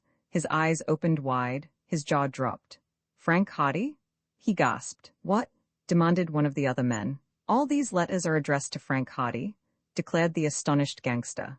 "What do you know about that?" With a sudden movement, Pete grasped Joe by the collar and held him while he turned his pockets inside out. Finally, with an air of triumph, he produced Joe's membership card in a Bayport Athletic Association, on which his name was written in full. "Joe Hardy?" he read. "Why, these are the real Hardy boys." The gangsters looked at one another with crestfallen expressions, but their momentary astonishment at realization of their mistake was quickly changed to rejoicing. "I told you we weren't the Hardys," put in Chet. "I told you all along that you were making a mistake." "Shut up," ordered Red. "Yes, men, we made a mistake, all right. We didn't have the Hardy boys after all. But now we have got 'em. I'll say this is a piece of luck. We've got the whole caboodle now." Meanwhile, one of the men had been going more thoroughly through the boys' pockets. Now he grunted. "Armed, would you believe it? Brats like these?" "Take the guns away," came the order from Red. "What'll we do with the others?" demanded one of the gangsters. "With the 2 we caught in the first place, we'll hang right onto 'em. We'll hold the Hardy boys for ransom the way we intended to, and we'll make some money out of the other 2 as well. You 2 boys," he said, turning to Chet and Biff. "Have your people got money?" "Find out," snapped Chet, following Frank's example. "We'll find out all right," rasped Pete. "We'll find out, and if they haven't got money it'll be all the worse for the pack of you." He chuckled suddenly. "We'll make a real haul out of this, men, for ransoms?" "Yes, and now that we have the real Hardy boys we'll give Fenton Hardy a few anxious minutes," laughed another of the men from a dark corner of the cave. "Where is our father?" asked Frank. Red scratched his chin meditatively. "You're getting curious, hey? Want to know where your father is? I'll tell you. He's in a safe place where he can't get out of. Our men out in the west got him." "What are they going to do with him?" "Ah," said Red with an air of mystery. "What are they going to do with him? That's the question. One thing is certain, they're going to let him live until we collect ransom for you 2. And after that? After that? Well, it's up to the boss. But I'm thinking he'll never let Fenton Hardy loose again. He's too dangerous. Maybe now, my young friends?" "Don't talk too much, Red," warned Pete, stirring the fire. "Put these kids all in the inner cave and let's go to sleep again." "I guess you're right, Pete," agreed the red-headed man. "It don't pay to let 'em know too much." With that, the Hardy boys and their 2 chums were bundled into the other cave, where a long chain was passed beneath the links of their handcuffs and passed through a staple embedded in the rock. The chain was fastened with a heavy padlock. Frank's heart sank as he heard the padlock snapped. There seemed to be no hope of escape now. They were securely chained together in the darkness of the inner cave. Their captors left them. "I guess you'll be safe enough in there until morning," grunted Pete as he departed, last of all. The gangsters returned to their fire and, after a brief discussion in low tones, they wrapped themselves up in their blankets once more. The boys talked in whispers. Chet and Biff were anxious to know how the Hardy boys had followed them to the island, and, in a few words, Frank told them of the alarm their disappearance had occasioned and of how they had decided to take a chance on searching Blacksnake Island. "If only we could have got away," muttered Joe. "We'd have been out toward the mainland in the boat by now. If even one of us could have got away, he could have gone for help," Frank whispered. "Oh, well, here we are, and we have to make the best of it. I'm worried about what they said about Dad." "So am I. We've simply got to get out of here. If we can get word to the Chicago police, they may be able to find him before it's too late." The boys were silent. The news that Fenton Hardy had been captured and that he was in the hands of a merciless gang cast a cloud of gloom over them all. They realized only too well their own helplessness in the situation. "I'm going to try to smash the lock on this pair of handcuffs," Joe whispered finally. "It seemed rusty to me when they put them on." "We tried that with ours," whispered Chet. "It wasn't any use." "I may have better luck." "Wait until you're sure the gang are asleep," whispered Biff. "They might hear you." The boys lapsed into silence. The darkness of the cave was impenetrable. Near the entrance they could see a faint glow of pink from the embers of the fire in the outer cavern, but that was all. They could not even see one another. The fact that they were chained together made it impossible for them to rest comfortably. The gangsters had not even provided them with a blanket. "We've been chained in here every night since they caught us," Chet whispered. "We've had to sleep on the bare rock." Finally, the silence was broken by the sound of steel against rock. Joe was trying to break the lock of his handcuffs. The effort was difficult because his hands were cuffed behind him. But as he had said, the handcuffs were rusty and of an antiquated type. Against the hard rock, he could feel them gradually giving way. For more than 10 minutes, he battered the lock, the steel digging into his wrists. He worked as quietly as possible, with long intervals between each attempt. For a while he was afraid the effort would be fruitless, as even the rusty steel seemed obdurate. Then, suddenly, he felt the lock give way. He eased his hands out of the cuffs with a sigh of relief. "I'm free," he whispered to the others. There were suppressed exclamations of delight. "How are you going to get us out?" whispered Frank. "I'll try to find the keys." A low murmur from the other cave arrested his attention. Swiftly he leaned back against the wall. One of the gangsters was awake. The boys listened. They heard a movement in the outer cave, a jangling of keys, and then a heavy footstep.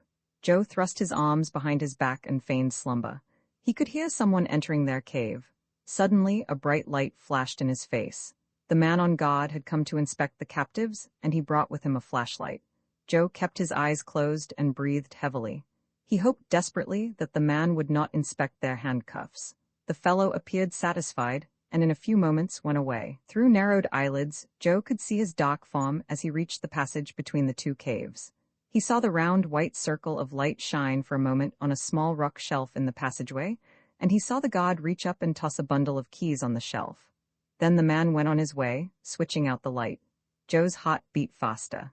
This was luck for which he had not dared hope. He now knew where the keys were kept. Could he but reach them without arousing the guard, their chances of escape were multiplied tenfold. He waited until it seemed that hours had passed. None of the boys dared so much as whisper. The silence was profound. From the outer cave they could hear snores, but whether the guard was asleep or not they could not tell. Joe realized that they would have to make their attempt before dawn, but he also knew that he could afford to wait, because the hours just before the break of day are the hours in which the average person sleeps most soundly, and there was every chance that the guard might be asleep by then as well. At last, he decided that it was time to act. He got up quietly and began to make his way across the cave. Inch by inch, he crawled across the rocky floor. He scarcely dared breathe for fear of disturbing one of their captors. He was at the passage at last. The fire in the outer cave had died down. There was scarcely a vestige of light. This gave him hope, for it seemed to indicate that the god had fallen asleep. Otherwise, he would have replenished the fire to protect himself against the night chill. Joe groped for the little rock shelf. At first it eluded him, but at last his hand closed upon the keys. Carefully, he raised them, his hand clutching them tightly to prevent a betraying jangle of sound.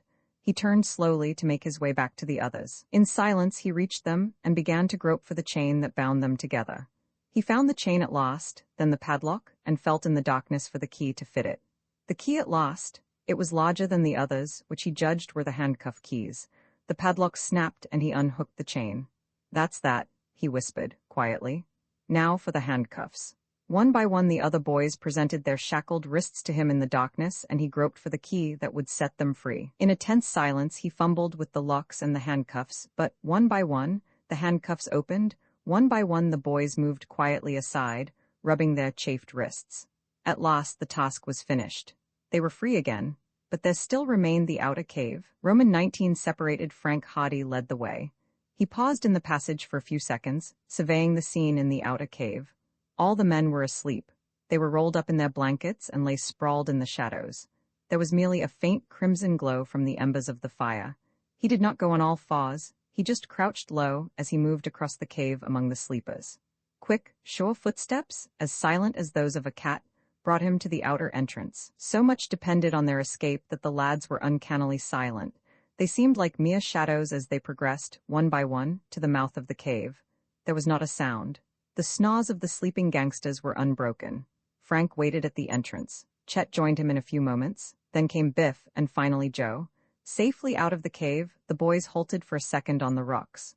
"I'll take the lead," whispered Frank. Join hands and follow me. It was pitch dark, and the rocky path to the outskirts of the wood, he knew, would be treacherous. He reached back and grasped Chet's hand. Then he moved forward, carefully testing every step. On him depended the success of their flight to the wood. One stumble, one dislodged rock, might ruin everything. Step by step, he moved cautiously forward. He had a good idea of where the woods trail opened, and he made toward it. Once they reached the trail, he felt sure they would be safe. Frank had an idea. He stopped and turned to the others. "If anything happens," he said, in a low voice, "don't stick together. Scatter and try to make for the boat. Even if only one of us makes it, he'll be able to get to the mainland." The others whispered assent. He turned and proceeded across the rocks. This safeguard, he felt, was wise. In case the gangsters discovered their escape, they would prevent a repetition of the previous occurrence. In the darkness, it was entirely probable that at least one, if not more, would be able to evade recapture. But as he went on, his hopes rose. There was still not a sound from the cave in the rock. The darkness was in heavy silence. He could faintly discern the black mass of trees and bushes before him, if they could only reach the trail. But when he eventually came to the undergrowth, he found that he had somehow missed the path. The trees were densely massed before him. They would be certain to raise a commotion if they attempted to enter the thicket at that point, he knew. They would be certain of becoming lost as well. They must find the trail. Every moment was precious. Frank moved to the left, but the bushes were still dense in front of him. Joe moved up beside him. "I think the trail is farther over," he said quietly. Frank turned in the direction indicated. They found the trail at last. Joe and Frank were ahead. Chet and Biff followed. Here they were unable to avoid making some sound. Twigs and branches crackled underfoot. This was unavoidable, but every noise seemed deafening. Suddenly, from behind them, arose a terrific uproar. Shouts, yells, the crash of a revolver, heavy footfalls, rent the silence into shreds. The sounds came from the cave. "They're gone," roared a voice. "Wake up, they're gone." The boys remained stuck still for a moment in the gloom of the trail. "They'll be after us," said Frank quickly. "Take it easy. Make for the cove, I'll take the lid. Make as little noise as you can." He started off at a trot, and the others followed. Behind them the uproar increased in volume. They could hear the gangsters shouting to one another. They could hear rocks clattering as their pursuers came running down from the cave. Their erstwhile captors were rushing directly for the trail. They assumed that the boys would attempt to regain their boat as quickly as possible. A voice was shouting, "Head them off at the Shaw. Don't let them get to their boat." The boys increased their speed. There was no attempt at concealment now. They could hear the branches crashing behind them as the gangsters hurried through the thicket. In the pitch blackness of the grove, they stumbled and fell, tripped and reeled as they rushed along. Chet and Biff, being unused to the trail, were obliged to travel at a slower pace, and in this way they dropped behind. The haughty boys did not notice. There was such a confusion of sound in the grove, what with the noise of their own flight and the uproar of the pursuit, that they did not know that their chums were straggling. At a fork in the trail, Frank and Joe headed to the left, the path leading downhill at this point and toward the cove. They could hear the boom of the surf not far away, and they knew that they were nearing their goal. When Chet and Biff hastened up, they failed to notice, in the inky blackness, that the trail branched two ways. Chet was in the lead, and his footsteps brought him to the right. He could not hear the footsteps of the haughty boys ahead, but he judged that they were so far in advance that he could not hear them. Their pursuers had become scattered. Some were pursuing them down the trail. Others were skirting the grove, intending to watch the Shaw. In the distance they could see occasional flashes of light. Once or twice there was a revolver shot. "It won't go so well with us if they see us this time," called Frank back to his brother. "If we can only beat them to the boat, we'll be all right," panted Joe. They emerged from the grove.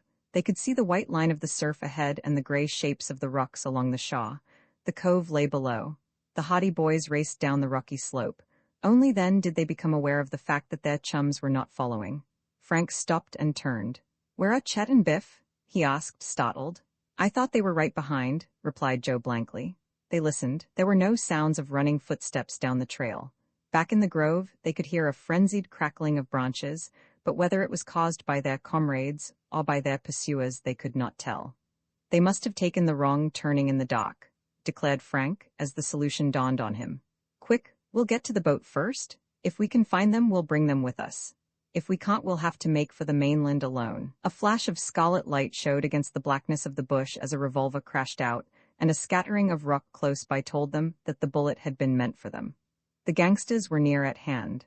Without another word, the haughty boys turned and dashed down the rocky trail leading to the cove. The path was precipitous and rocky. Joe stumbled once and fell headlong, but he was up again in an instant, spurred on by the fear that they would be recaptured. Frank reached the Shaw first. The motorboat was just where they had left it, but it was drawn up on the sands. Joe raced up and the boys placed themselves, one on either side of the bow. "All right," gritted Frank. "Ready?" They shoved desperately at the motorboat and it began to move slowly out into the water of the cove. The gangsters were drawing closer. The boys heard heavy footfalls on the rocks at the outskirts of the grove. Bang, bang, the revolver crashed out again. Bullets splashed into the water. Desperately, the haughty boys struggled with their boat. At last the keel left the sand, and the boat slid out swiftly into the cove waters. Frank and Joe splashed out into the waves and began to scramble over the side. Frank had a glimpse of a dark figure racing down the rocky slope toward them. He leaped to the engine. "Here they are," roared a voice. More footsteps came running along the Shaw. The gangsters were converging toward the cove. Frank worked hastily over the engine. There was a splutter and a roar as the motor responded. The boat began to back slowly out of the cove. "Keep down," he cautioned his brother. Joe ducked, and not a moment too soon, for a fusillade of shots suddenly crashed out from the Shaw. Bullets whistled overhead. Wood splintered as one of them struck the side of the boat. Frank heard a heavy splashing in the water and judged that one of the gangsters was wading out in pursuit. The boat moved slowly out to the entrance of the cove. In the darkness, it was a ticklish performance. Frank doubted if he could make it. At any time it demanded careful steersmanship, and now there was no time for caution. The cove entrance was merely a faint gray blur against the darkness of the rocks on either side. He guided the sleuth toward it. Shots crashed and echoed from the Shaw. A dark form suddenly rose up beside the boat, with revolver upraised, but Joe launched himself on the man with surprising suddenness. His fist shot out and crashed into the gangster's face. With a muffled cry, the fellow stumbled back and lost his balance, going beneath the waves.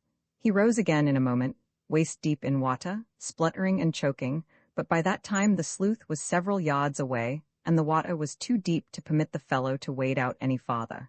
His revolver was useless, and he began to make his way back to Shaw, growling to himself. The motorboat reached the cove entrance. The rocks loomed high on either side. Frank held his breath. At any moment he expected to hear the dread sound of the scraping rocks, but the sleuth glided through the narrow channel without mishap, then shot out to the open sea. He spun the wheel about, brought the boat forward, and a moment later the engine was roaring its staccato defiance to the gangsters in the cove. Frank looked back. He could see flashlights bobbing up and down on the beach. "They're going for their own boats," he exclaimed. Then, with a grim smile, he bent forward over the wheel. Instead of heading the motorboat out to the open sea, he directed it along the Shaw, toward the distant cove where the gangsters had hidden their own craft. Roman II, quick thinking every second was precious. Frank Hottie realized the full extent of their peril, and in the same moment he realized the only way of averting it. Without a word he sprang toward the helm, brushing Biff Hooper aside. In this emergency, Biff was helpless. Swiftly, Frank bore down on the wheel, bringing the boat around into the wind. At the same time, he opened up the throttle so that the Envoy leaped forward at her highest speed. The motorboat passed just a few inches in front of the bow of the first sailboat. So close, Chet Martin said afterward, that he could count every stitch on the patch in the sailcloth. But the danger was not yet over. There was still the other sailboat to be considered. It was pounding along immediately ahead of them.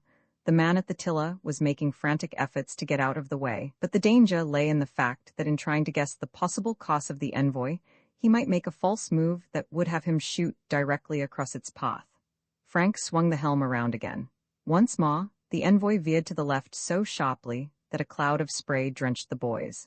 Another shift of the wheel, and the motorboat zigzagged safely past the sailboat and on out into open water. Not one of the boys had uttered a word during this. They had been tense and anxious, but now that the peril of a smash-up had been averted, they sank back with sighs of relief. "I sure thought we were headed for Davy Jones' locker that time," breathed Chet. Biff Hooper looked up at Frank. "Thanks," he said. "I'd have never got out of that mess if you hadn't taken the wheel. I was so rattled that I didn't know what to do. After you've run the boat a few more weeks you'll get so used to it that it'll be second nature to you, but that sure was a tight squeeze." Frank admitted. "It mighty near meant that you wouldn't have had any motorboat left to go on that trip with. It mighty near meant that we wouldn't have been left to make the trip at all," Chet declared solemnly. "What say we go home? I've had enough excitement for one day. It's beginning to rain anyway." Biff remarked, glancing up at the sky. I guess we may as well go back. The sky had clouded over in the past hour and the eastern sky was black. While scurrying masses of ragged clouds flew overhead before the stiffening wind, a few drops of water splashed into the boat, then came a gust of rain, followed by a light shower that passed over in a few minutes. The big motorboat that had crowded them had disappeared. A real storm coming up, Frank said. Let's make for the boathouse. The envoy headed for Bayport. I'd like to tell those three fellows in that other boat what I think of them, declared Biff. They got us into that jam. They were crowding me so close that I didn't have a chance to keep an eye on the sailboats. I still can't see why they drew up alongside, Joe observed. They seemed mighty inquisitive, gave us all the once-over. Chet offered a solution. Perhaps they thought we were someone else, and when they found out their mistake, they went away. But they didn't go away, Frank pointed out. They kept crowding us over, and one of them pointed at Biff. At me? Yes, I didn't notice that. He seemed to recognize you and was pointing you out to the other men. Well, if he recognized me, I can't return the compliment. I never saw any of them before in my life. He was probably pointing you out as a unique specimen, ventured Joe, with a grin. Probably those fellows are from a museum, Biff. They'll likely make an offer for your carcass after you're dead, and they'll have it stuffed and put it on display in a glass case. That's why they were so interested. Joe's suggestion elicited warm words from Biff, and a friendly struggle ensued. Inasmuch as Biff Hooper was the champion boxer and wrestler of Bayport High, Joe was at a disadvantage, and paid for his derogatory remarks by being held over the side by the scruff of the neck and given a ducking until he pleaded for mercy. By the time the boys reached Bayport, it was raining heavily, and after leaving the envoy in the boathouse, they raced up the street to the Hardy boys' home. The barn in the backyard was a favorite retreat of the Chums, and there they spent many of their Saturday afternoons. The barn was fitted up as a gymnasium, with parallel bars, a trapeze, boxing gloves, and a punching bag, and was an ideal refuge on a rainy day. The thrilling experience with the sailboats and the mystery of the strange motorboat were soon forgotten.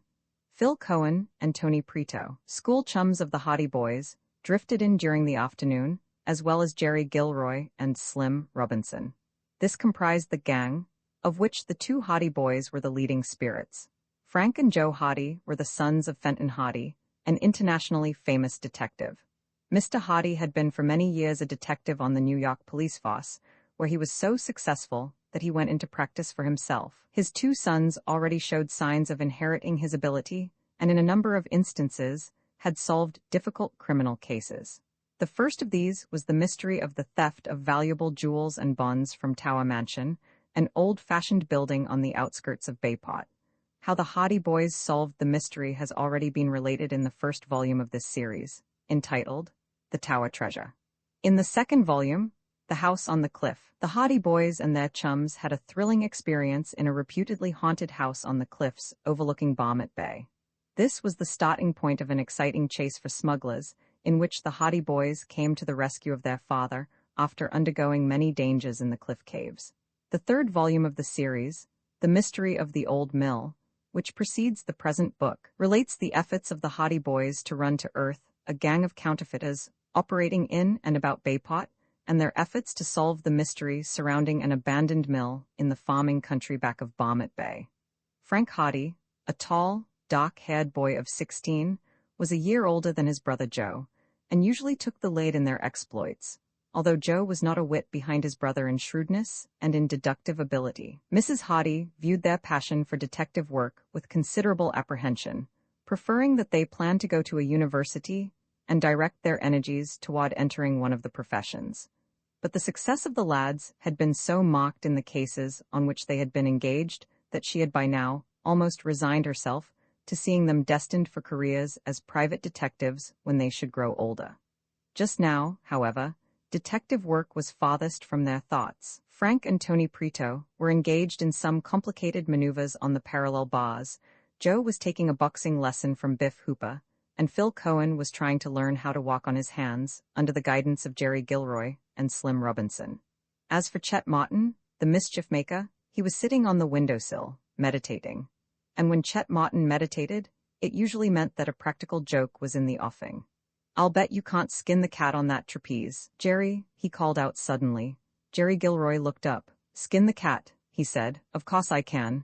Bet you can't. Bet I can. Can't? Can? Do it then." Watch me. As every boy knows, skinning the cat is an acrobatic feat that does not necessarily embrace cruelty to animals. Jerry Gilroy was not unjustly proud of his prowess on the trapeze, and Chet Martin's doubt of his ability to perform one of the simplest stunts in his repertoire made him resolve to skin the cat as slowly and elaborately as lay within his power. He grasped the trapeze bar with both hands, then swung forward, raising his feet from the floor, bending his knees. Chet edged forward, presumably to get a better view of proceedings, but at the same time he tightened his grip on a long, flat stick that he had found by the window ledge. Jerry slowly doubled up until his feet were above his head, immediately below the bar, and then commenced the second stage of the elaborate back somersault, coming down slowly toward the floor. At this juncture, the rear of his trousers was presented as a tempting mock to the waiting Chet. This was the stage of the feat for which the Joker had been waiting, and he raised the flat stick, bringing it down with a resounding smack on his human target. There was a yelp of pain from Jerry and a roar of laughter from Chet. Doubled up on the bar as he was, Jerry could not immediately regain the floor, and Chet managed to belabor him twice more before the unfortunate acrobat finally found his footing. There he stood, bewildered, rubbing the seat of his trousers, with a rueful expression on his face, while Chet leaned against the wall, helpless with laughter. The other boys joined in the merriment, for they had stopped to witness the incident, and after a while Jerry achieved a wry smile, although he looked reflectively at his tormentor, as though wondering just what form his revenge should take. No one enjoyed Chet Martin's practical jokes more than he did himself. He whooped with laughter, wiped the tears from his eyes, and leaned out of the window, spluttering with mirth. "Oh, boy," he giggled. "The expression on your face?" Then he was away again, leaning across the windowsill weakly, shaking with laughter. Jerry Gilroy tiptoed quietly up behind him. A quick movement, and he lowered the window until it was against Chet's back. The practical joker suddenly stopped laughing and turned his head. "Hey, what's the matter?" he inquired. He was pinned down by the window, and he could not see Jerry picking up the flat piece of board that had been the instrument of torture a few minutes previously. But a suspicion of the truth came to him, and a roar of laughter from the other boys warned him that vengeance was due. It came. Smack! Chet Martin wriggled and squirmed, but he was pinned helplessly by the weight of the window against his shoulders, and he presented a more tempting target for Jerry's ministrations with the flat stick, and a more stationary target as well than Jerry had presented for him. Smack, smack, smack! He roared with pain and, helpless as he was, danced vainly on the floor in his efforts to escape. Jerry Gilroy belaboured him across the rear with that stinging stick until his desire for revenge had been fully satisfied, while the other boys howled with glee at the manner in which the tables had been turned. Finally, when Jerry tossed the flat stick away and joined the others in their laughter, Chet managed to raise the window and escape. "Can't see what you're all laughing at," he grumbled, as he sat down carefully on a nearby box. Then he rose hurriedly and rubbed the tender spot. "He laughs best who laughs last," quoted Jerry Gilroy. "Guess I've got to get home," announced Biff a moment later, and soon he and the others were on their way, dodging through the rain. Then Frank and Joe put the barn in order and went into the house. They felt particularly carefree and never dreamed of the news they were to hear or of how it was to affect them and their chums. Roman 20 seizing the boats. "What are you going to do, Frank?" shouted Joe Hardy. "They're going after their boats. We know the cove they're in, and if we can get there first I'll tow them out to sea. Then they can't follow us." Thus Frank briefly outlined his daring scheme to his brother. He knew that the gangsters would not expect any such intention, and he knew as well that only by some action of this kind could he avoid danger of capture. If the gangsters followed in their own boats, there was every chance that they might overtake or outmaneuver the sleuth. Even if they did not, as long as they retained possession of their own motorboats, they could make good their escape. But once marooned on the island, they would be at the mercy of the Hardy boys. "We'll have to hurry?" said Joe anxiously. He watched the progress of the flashlights on the Shaw. The sleuth was well ahead, but the seizure of the boats would take some time. The gangsters were making their way slowly over the rocks on their way to the cove. Frank increased the speed of the boat. It leaped through the waves, the motor roaring. The flashlights on the Shaw were left far behind. "We'll make it?" he shouted gleefully to Joe, the spray dashing against his face. He could distinguish the jutting headland that told him the location of the coves. The men on the Shaw finally seemed to realize his intention. The boys could now hear frantic shouts as the men called to one another and made desperate efforts to reach the boats. But the sleuth had outstripped them, and they were left stumbling among the rocks along the beach. The motorboat swept around the headland and into the cove. Frank had switched on the searchlight above the bow, and in its glare, he could see the two motorboats belonging to the gang. It was the work of but a minute to bring the sleuth alongside, for the craft were riding at anchor. Joe seized a length of rope from the stern, then stood in readiness while his brother brought the sleuth close to the side of the first craft. He leaped lightly into the other motorboat, lashed one end of the rope to the bow, then returned to the sleuth again, tying the loose end of the rope securely so that the motorboat could be towed. Swiftly, Frank brought his boat around to the bow of the remaining craft, where the process was repeated. Joe snubbed one end of a length of stout rope to the bow, the other to the stern of the next boat. The two craft were now ready to be towed away by the sleuth. There was a sharp clattering of rock from among the bluffs near the cove. Then a shout. "Red, they're stealing the boats. Head 'em off," roared another voice frantically from behind. "Don't let them get away." But already the engine of the sleuth was roaring its message of triumph to the pursuers. Slowly, the motorboat began to make its way out of the cove. And slowly, the ropes tightened. The two motorboats began moving behind. Joe had raised the anchor in each case, and the craft were free to follow the lead boat. There was a yell of dismay from the Shaw. "They're starting out? They've got the boats?" This was followed by a fusillade of shots. The man on the beach opened fire, and his companion farther back among the rocks did likewise. Bullets whistled past the sleuth. But in the darkness, the men on Shaw could take but indifferent aim. Frank had switched out the headlight, and the gangsters could see only a ghostly gray shadow on the water. The sleuth picked up speed, and the two motorboats behind began to rock and sway as they surged forward. Frank knew that he could not go too fast, otherwise the boats that he was towing would run foul of one another or of his own craft and cause disaster.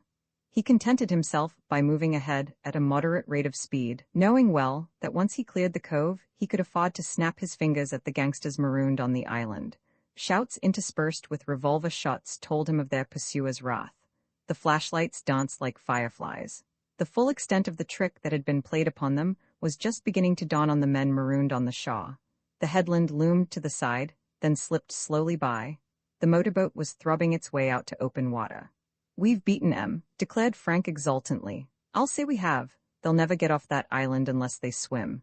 From the fuss they're making, they seem to know it too. Where to now?" "The mainland. If we can get to Rock Harbor, we'll get help." "How about Chet and Biff?" asked Joe soberly. "We can't afford to take a chance on bringing them off the island just now. I hate to desert them, but we can't do anything else. If we went back for them, we'd likely undo everything we've done so far. But I think they'll be safe enough. They'll hide in the bushes. Those fellows have been so busy chasing us that they haven't had any time to worry about them. Perhaps they think we all got away. If they do, they won't be hunting around for Chet and Biff. In any case, we had the agreement that even if only one of us got away, he would come back with help for the rest. They'll know we'll be back. So will the gangsters. I'll bet they're worrying about how they can clear away from this island before we get back." Frank headed the boat for the mainland. It was his intention, as he had said, to make his way to Rock Harbor, where they could secure help, officers and men to come back with them to Blacksnake Island to aid in the rescue of their chums and in the capture of the gangsters. There was the chance, of course, that the latter might have a canoe or a skiff hidden somewhere on the island, but he did not think they would trust themselves to the open water of the channel in any such frail craft. He felt convinced that by seizing the two motorboats, they had effectually marooned their enemies. They passed the last jutting point of the sinister island, and the bow of the sleuth was headed toward the coast. "Perhaps we won't have to go all the way to Rock Harbor," suggested Joe. "If we could meet a ship, we might get help. It seems to me I see a light now, running low on the water. Do you see it?" Joe peered into the darkness. "I believe you're right," he said finally. "It seems to be coming this way, too. Perhaps some more of the gang. I hadn't thought of that. Better not go too close." Frank eyed the approaching light warily. It was just a faint gleam in the darkness, and he judged it was from a motorboat which was most certainly bound toward Blacksnake Island. Eventually, he could hear the steady throb of the engine. After a moment or so, he started up excitedly. "Joe, I'd know that engine anywhere." "So would I. It's the Napoli." He spun the wheel about so that the sleuth would cut across the bows of the approaching craft. Steadily, through the darkness, came the throbbing of the engine, and as the boat came closer, the Hardy boys became more and more convinced that it was Tony Preto's craft. "I've been wondering what became of him," Frank declared. "When he didn't show up earlier, I began to think he must have had to call off the trip. It may not be him after all, but I'm sure it's his boat. If it isn't, I'll never believe my ears again." The two boats approached one another. Frank shut down the engine of the sleuth, rose from his seat and shouted, "Napoli, ahoy!" Almost immediately the roar of the other engine died to a murmur and a well-known voice replied, "This is the Napoli. Who are you?" It was the voice of Tony Preto. Joe gave a yell of delight. "It's us," shouted Frank, "the Hardy boys." They could hear sounds of excited talking in the other boat and a suppressed cheer. "Coming over?" Tony called out, and in a few minutes the two boats had drawn up alongside. In the glare of the headlight, Frank and Joe could see Tony Preto, Jerry Gilroy, and Phil Cohen. Their greetings were cut short when the boys saw the two trailing boats and Frank tersely explained the situation. "You couldn't have come at a better time. We found Chet and Biff on the island. They're still there. We tried to escape, but got separated and only Joe and I got away. Chet and Biff are in hiding somewhere and we stole the other motorboats." "Whose motorboats?" asked Jerry. "Chet and Biff were captured by a gang of crooks who mistook them for us. These fellows had a cave on the island and two motorboats of their own. When we made our getaway, we towed their boats away with us, so the men are all marooned there." A chorus of excited questions broke forth as the newcomers demanded further details, but Frank went on, "We're going to the mainland for help. What we want you to do is take charge of these two motorboats and keep cruising around the island to see that the gang doesn't get away." "Good," approved Phil. "And if we can pick up Chet and Biff, we'll do it. If you can, without letting the gang get hold of those boats again." "Fine," Tony declared. "We'll take the boats, throw over that rope." He caught the rope deftly, and the captured motorboats were soon being towed by the Napoli, leaving the Hardy Boys' craft free for its flight to the mainland. "We'll be back as soon as we can," called out Frank. "We'll be watching for you." "Good, no use wasting any more time. Good luck?" "Good luck," shouted the others. Frank bent over the wheel again. The engine of the sleuth roared as the speedy craft turned toward the mainland. The Napoli, in its turn, began to forge ahead toward Blacksnake Island, its speed somewhat lessened now by the drag of the captured boats. Tony, Jerry, and Phil were agog with excitement over this strange encounter in the darkness and the sensational news the Hardy Boys had given them. So the two motorboats went their separate ways in the darkness of the night, one to the mainland, the other toward the sinister island where Chet Martin and Biff Hooper were marooned with the gangsters. Roman 21 at the island in the meantime. What of Chet Martin and Biff Hooper? When they took the wrong turn in the trail, it was some time before they realized that the Hardy Boys were not running along before them. They were blundering along through the undergrowth, in complete darkness, trusting to their chums to guide them through, when finally Chet stopped, panting. "Frank and Joe must be running like deer," he muttered. "I can't hear them at all. We were all mighty close together a little while ago," returned Biff. "I know, and they seem to have disappeared all of a sudden." The thought struck Chet that they might be on the wrong trail. "Do you think we could have taken a wrong turn?" Biff listened. "There's no one ahead of us, that's sure," he said at last. "We must have got separated." As this conviction forced itself upon them, the two lads were overwhelmed with disappointment. They knew that the Hardy Boys would have little enough time to gain the boat and escape without waiting for them, and at the thought that they might be again left on the island at the mercy of their captors, they were profoundly discouraged. "We're up against it again, I guess," declared Chet. "Well, I think we'd better follow this trail anyway, wherever it leads to. Remember what Frank said, that if even one of us reached the boat safely, he could get to the mainland and bring back help for the rest." "Yes, that's right, it isn't as bad as it might be. I only hope the gang don't capture them before they make the boat safely. Listen?" They stopped in their tracks and listened as the night wind bore to their ears the sound of gunfire from the beach. It was far over to one side of them. They could hear distant shouts, then the spasmodic firing of revolvers followed again. "They must be having a sweet time.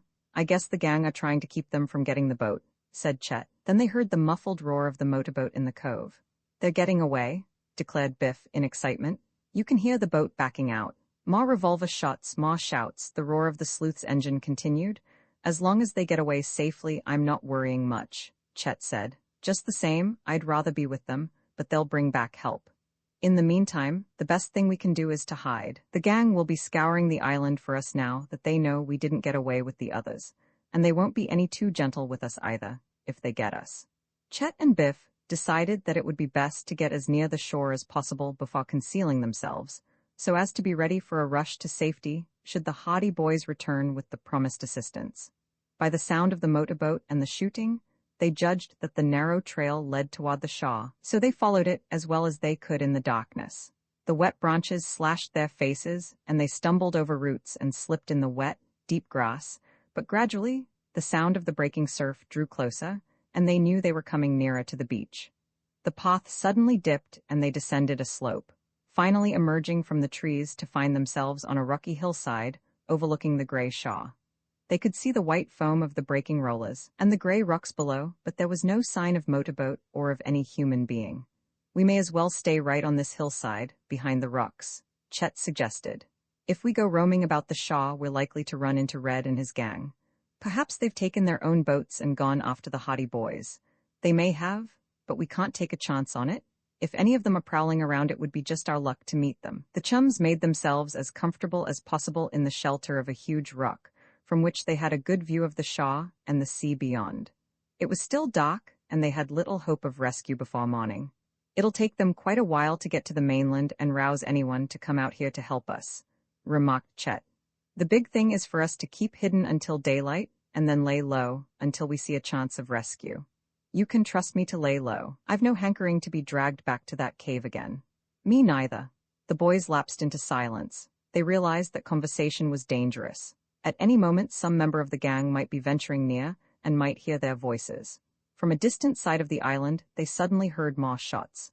They broke out in a perfect fusillade of gunfire, and the rocks flung back the echoes, mingled with yells of rage. At the same time, they again heard the sound of the sleuth's engine, slower this time, as though the craft were but crawling along. "I can't understand this," said Chet. "We heard them leave the cove a little while ago. Now they're away down the Shaw and going slow." "Perhaps they are having engine trouble," said Biff mournfully. "I can't figure it out at all. It's tough to be sitting here in the dark, not knowing whether they've got away or not." "I don't dare let myself think they haven't got away," declared Biff with determination. An hour passed. The sounds of the motorboat had long since died away. Once in a while, the chums heard voices back in the grove, and they knew that at least some of the gangsters had been left on the island. Whether the others had left in pursuit of the Hardy boys, they could not tell. Had they known of the Hardys' coup in taking the gangsters' 2 boats, they would have felt more relieved in mind. The chill of approaching morning had settled over the island, and they huddled together in the shelter of the rock, seeking warmth. Suddenly, from the sea, they heard the steady chug-chug of a motorboat that seemed to be progressing slowly along in close proximity to the Shaw. They looked out, and they could see a headlight slowly moving through the darkness. "It's a motorboat, but it's traveling very slowly," said Chet. "Let's take a chance and hail them. It might be some of the gang." "That's right, but we can go down closer to the Shaw and see. It may be Frank and Joe looking for us." The 2 lads left the shelter of the rocks and began moving cautiously toward the beach. They realized that there was every chance that the mysterious craft might be one of the gangsters' boats, and that they would be risking recapture by making their presence known. But, on the other hand, it might be the Hardy boys returning in an effort to pick them up. They had gone no more than a few yards when a loud voice only a short distance away made them jump with surprise. "Is that one of our boats, Pete?" "No, I don't know it at all. There's something funny about this." A rock clattered down the slope. Chet looked back. 2 dark figures appeared in sight at the top of the declivity. The 2 parties saw one another at the same time. "Here they are," roared one of the men, and he plunged down the slope straight at the astonished boys. The other man came running after him. The first impulse of the 2 chums was to run, but they saw that flight would be useless. They were midway on the hillside leading to the beach, and the path was treacherous with rocks and loose gravel. They would be overtaken in a moment. "Fight 'em?" said Chet, gritting his teeth. The boys stood their ground. The 2 gangsters, one of whom they recognized as Pete, came floundering down the slope. They had started out in such a rush that now they were not well able to stop, and as the pair came at them, the 2 chums braced themselves for the shock. Biff met the first man squarely. His passion for boxing now stood him in good stead. He judged his distance perfectly. As the fellow came at him, arms swinging, he drove a straight left to the fellow's midriff. The gangster gasped and doubled up with pain. He wavered for a moment, then Biff swung. His right fist crashed against the man's jaw, and the gangster toppled over on his face. He rolled over in the gravel a few times, then came to a stop, sprawled senseless on the hillside. As for Chet, he made use of strategy. When the second man rushed at him, he sidestepped neatly. His right foot went out. The gangster tripped over it, and so great had been the force of his rush and so sudden was his downfall that he went plowing forward on his face for several yards until he came to a ledge of rock. He made frantic efforts to save himself as he felt that he was going over the side, but his descent could not be checked. Chet had a glimpse of desperately waving arms and kicking legs, Then his adversary disappeared with a crash. The ledge was only a few feet from the beach, but it was certain that the fall would knock the breath out of the gangster's body for several minutes at least. Without another word, the boys scrambled back up the hillside. They knew that the gangsters would recover quickly and that the alarm would soon be sounded. They must hide, and that quickly. They gained the shelter of the bushes just as the gangster who had gone tumbling over the ledge began to find his breath again and shout for help. Desperately, the boys scrambled through the undergrowth, seeking no path, seeking only a hiding place. At length, when they were in a dense thicket where the branches were so closely entwined that further progress seemed impossible, they halted. "This is as far as we can go," panted Chet.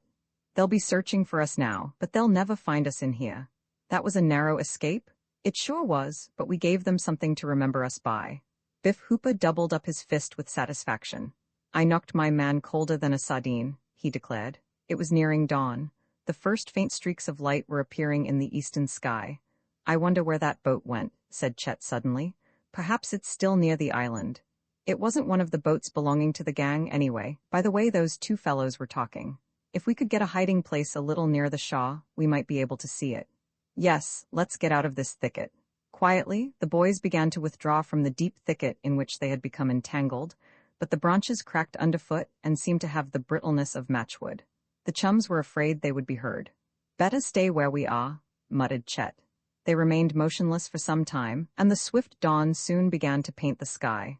The darkness diminished, and the boys could now see one another plainly, and could see the extent of the deep thicket in which they had become enmeshed. "Now let's try to get out," said Chet. Again, they attempted to make their way out of the thicket, and this time, because they could see what they were doing, their efforts met with more success. But they could not avoid making considerable noise, and the crackling of branches seemed like the reports of rifles. Then, to their horror, they heard a voice. "I heard a noise in the bushes over there almost an hour ago, and now I hear it again." "We'll go over and see," replied another voice. The boys looked at one another, then froze into silence. They could hear heavy footfalls nearby. Branches crackled. "They're hiding around on this side of the island somewhere," said the first voice. "If I ever lay my hands on him—" Chet put his finger to his lips as a warning to silence, but there was no need. Biff was scarcely daring to breathe. Just at that moment, a sound broke forth that sent a thrill of fear through them both. It was a sibilant, terrifying hiss, right at their feet. Chet looked down and gave a low cry.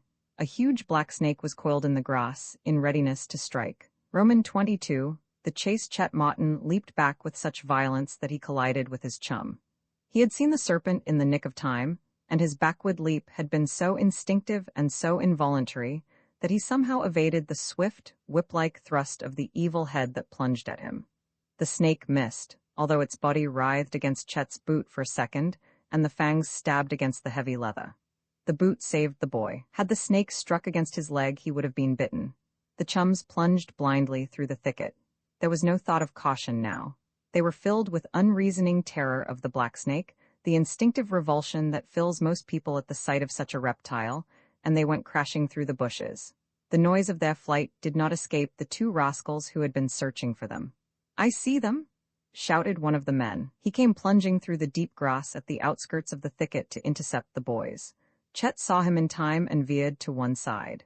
He just managed to evade the outflung arm, then went running desperately to the top of the hillside overlooking the sea. Biff came thundering behind, outdistanced the second gangster, dodged the other man, and raced off to Chet. They went slipping and sliding down the slope. Chet had no clear idea of where they were bound, but he was determined to keep running either until he was captured or overcome with exhaustion. But when he came over the brow of the hill and began the steep descent, he saw something in the sea below that made him give an exultant yell. It was a motorboat, and one that he recognized immediately. The boat was none other than the Napoli, and in it were three figures. Even at that distance, he knew them for Tony Prito, Phil Cohen, and Jerry Gilroy. Behind the motorboat were two other craft being towed. He had not been seen as yet, for he saw that the Napoli was cruising leisurely around the island. He shouted hoarsely to attract attention. He saw Tony look up, then speak excitedly to his comrades. They waved frantically in reply. Then the bow of the Napoli began to head in toward the Shaw. Could they reach the boat in safety? Biff was thundering down the slope, only a few feet behind Chet. Rocks and pebbles went bouncing and bounding along in front of them. Sand and gravel flew from about their boots. And, coming in swift pursuit, were the two gangsters who had so nearly captured them in the thicket. These men were shouting hoarsely to them to stop, but the two chums had no intention of stopping. They saw safety in sight. Could they reach the Shaw and gain the boat before the two gangsters overtook them? Then, out from among the rocks along the beach emerged three figures. Chet's heart sank. They were the other gangsters and they were directly in the path. At the same time, he saw that Tony Prito was bringing the Napoli around and away from the Shaw. Spent and exhausted, he tried to dodge the three men ahead, but the effort was short-lived. One of the three leaped forward and grappled with him. They fell struggling into the sand. The other two leaped at Biff. The boys fought bravely and desperately. Chet struck out, and his fist crashed into the face of the man who had tackled him. The fellow sagged back for a second, and Chet tried to free himself from the grasp around his waist, but as he did so, one of the other two gangsters came rushing up and launched himself on him.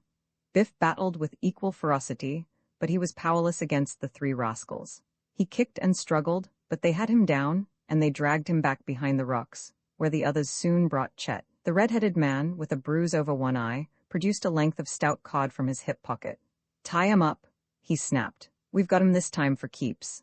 Pete grabbed the cord, and in a few minutes Chet's wrists were bound tightly behind his back and his ankles were securely tied. Pete cut the cord and used the remainder for binding Biff. The two chums were helpless. As for Tony Prito, in the Napoli, he had quickly seen that it would be impossible, even foolhardy, to attempt to rescue his two chums. In the first place, there were 5 boys against 5 men, the latter desperate and fully armed.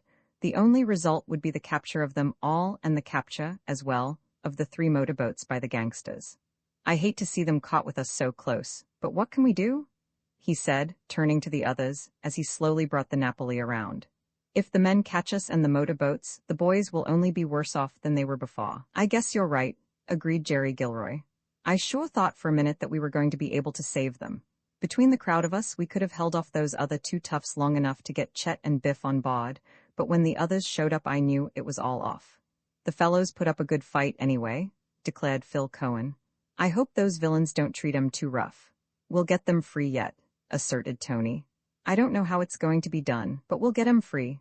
We've still got all the motorboats and the gang can't leave the island, that's sure." When he had brought the Napoli out a safe distance from Shaw, Tony decided to drop anchor. "We'll stick around," he decided.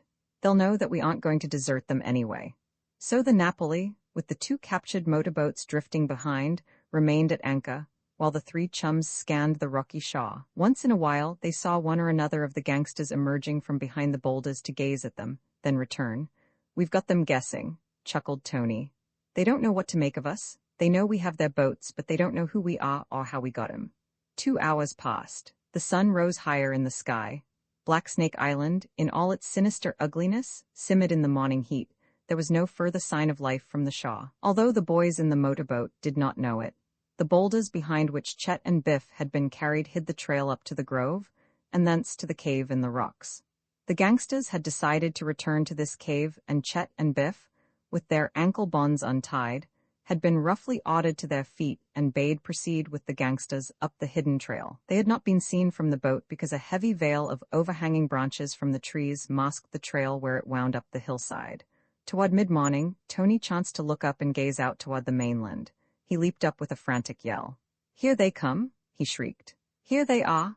The others rose and stared. Then, as the meaning of what they saw dawned on them, they cheered hoarsely and danced with delight until the motorboat rocked and swayed beneath their feet. Cleaving the waves came a low, rakish craft, speeding along with white wings of foam at her prow. It rushed silently toward them with the grace of an arrow. It was a United States Revenue cutter, and when the boys in the boat witnessed its approach they knew that the haughty boys had been successful in obtaining the aid they had gone to seek.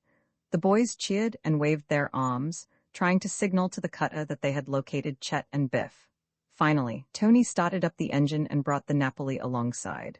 The cutter slowly came to a stop. There was a clank and a clatter as the anchor was sent over.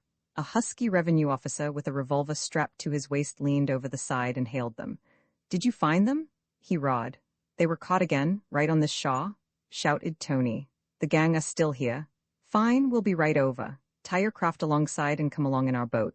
The lads needed no second urging. A ladder was flung over the side and, after securely tying the Napoli, they clambered up on the deck of the cutter where they found the haughty boys awaiting them.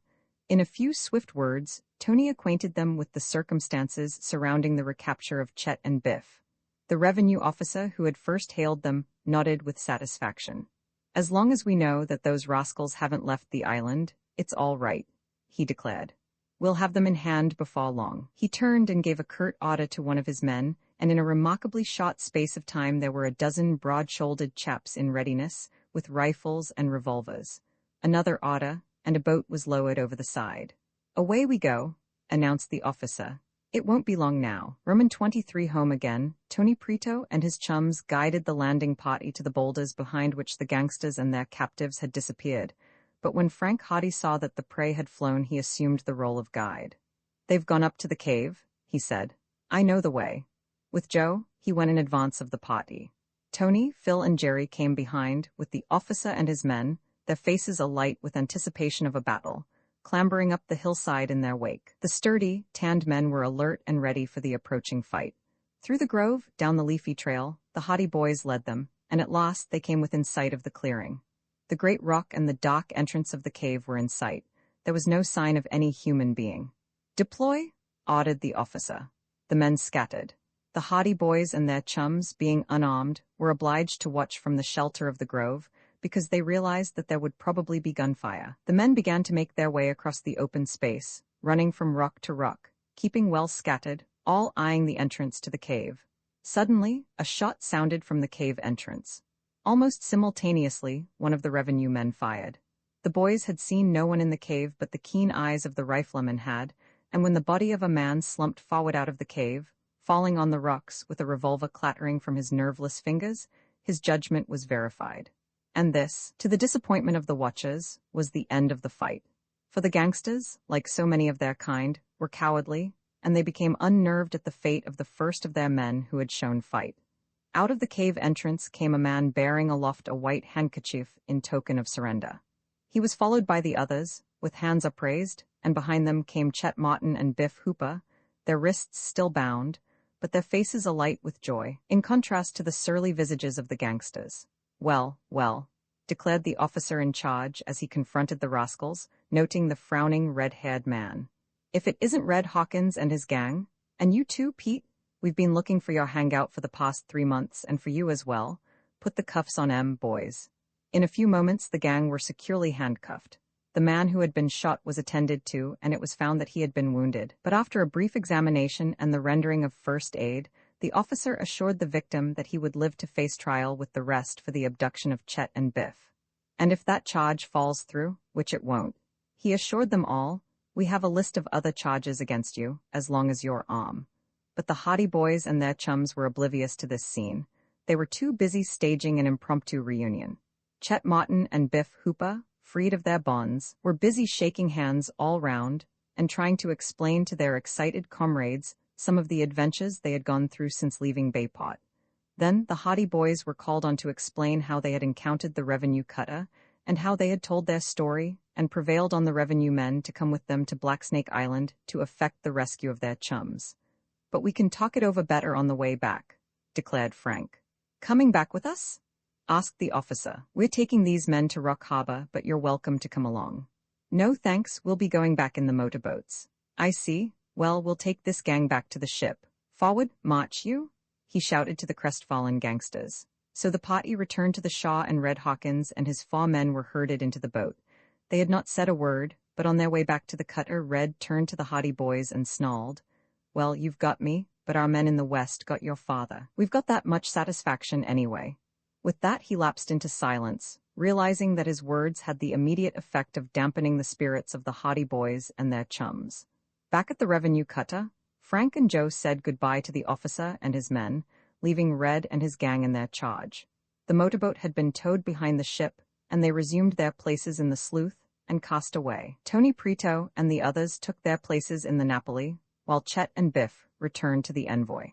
One of the captured boats turned out to be none other than Biff's own craft, which the gangsters had been using while they were prisoners in the cave. Thus the journey home began. Although there was rejoicing in the other boats and much good-natured badinage was passed about, the Hardy boys found it difficult to be cheerful. Red's words had brought back to them their fears concerning the safety of their father, and they dreaded the news that might await them when they returned to Bayport. "If there is no news from him, I think we should go to Chicago and search for him, said Frank gravely. I'm with you in that, but perhaps it won't be so bad. Red may have been only trying to frighten us. I hope so. If that was his object, he sure succeeded. At any rate, we found the missing chums. Another feather in our cap, eh? Grinned Frank. If Dad does come back safely, he won't have any reason to be ashamed of his sons. The Martins and the Hoopers will be glad. The whole city will be in a fuss over what happened to Chet and Biff. This proved to be the case. When the 3 motorboats returned to Barmet Bay, and finally docked at Bayport, they found a cheering throng awaiting them, for the news had been sent to the city by the revenue men from Rock Harbor, and the anxieties of the boys' families were set at rest. The Hoopers and Martins, in particular, had been almost frantic with worry, and Chet and Biff were given a welcome befitting heroes of an expedition given up for lost for many years. Nor were the Hardy boys and their chums forgotten in the welcome.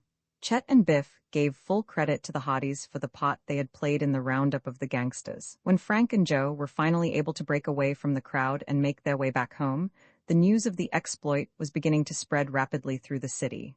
When they came within sight of the familiar house, they broke into a run. They raced up the front steps. They flung open the front door and burst into the hallway, almost knocking over Aunt Gertrude, who was dusting. "Land's sakes," she exclaimed. "Can't you boys ever learn to come into a house properly? I never seen the like in all my bond days. Go right back out that door and come in again like gentlemen." "Home again," exclaimed Frank with a grin, then he turned anxiously to his aunt. "Any word yet from Dad?" "He's in the library," sniffed Aunt Gertrude. "In the library?" exclaimed the boys in astonishment. "Yes, in the library, and what of it? Where did you expect he'd be? Up in the attic?" But the Hardy boys did not wait to reply. With a whoop of delight, they rushed through the living room and into the library, where they found Fenton Hardy seated at the table. Their father got up quickly as they rushed at him, and in a moment all 3 were shaking hands and chattering in gladness and relief. "We heard you'd been caught by the gang," gasped Frank. Fenton Hardy smiled. "It was the other way around," he corrected them. "The gang was caught by me. And we caught the rest of them?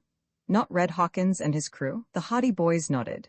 Their father gazed at them in incredulous astonishment for a moment, then he slapped them haughtily on the back and indicated the chairs nearby. "And I thought they'd clear out when they knew Baldy and the others were behind the bars? Why, this rounds up the entire pack. Tell me about it. But first of all, have Chet and Biff been found?" The boys nodded. "We found them on Black Snake Island. That's how we rounded up the gang. They captured Chet and Biff in mistake for us. They had 'em in a cave. Then, in the seclusion of the study, the Hardy boys told of their search for the missing chums, of their deduction that the boys might have gone to Black Snake Island, of their arrival on the island, and the finding of the gangsters and their cave."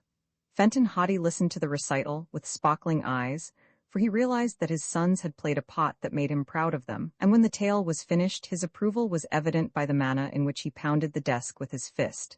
"Fine," he declared. "It was real detective work in the first place and real grit and courage from then on. I'm very proud of my boys. But all the time," added Frank, "we were worried about you. The men said you had been captured in the West." "It was a false report," said their father.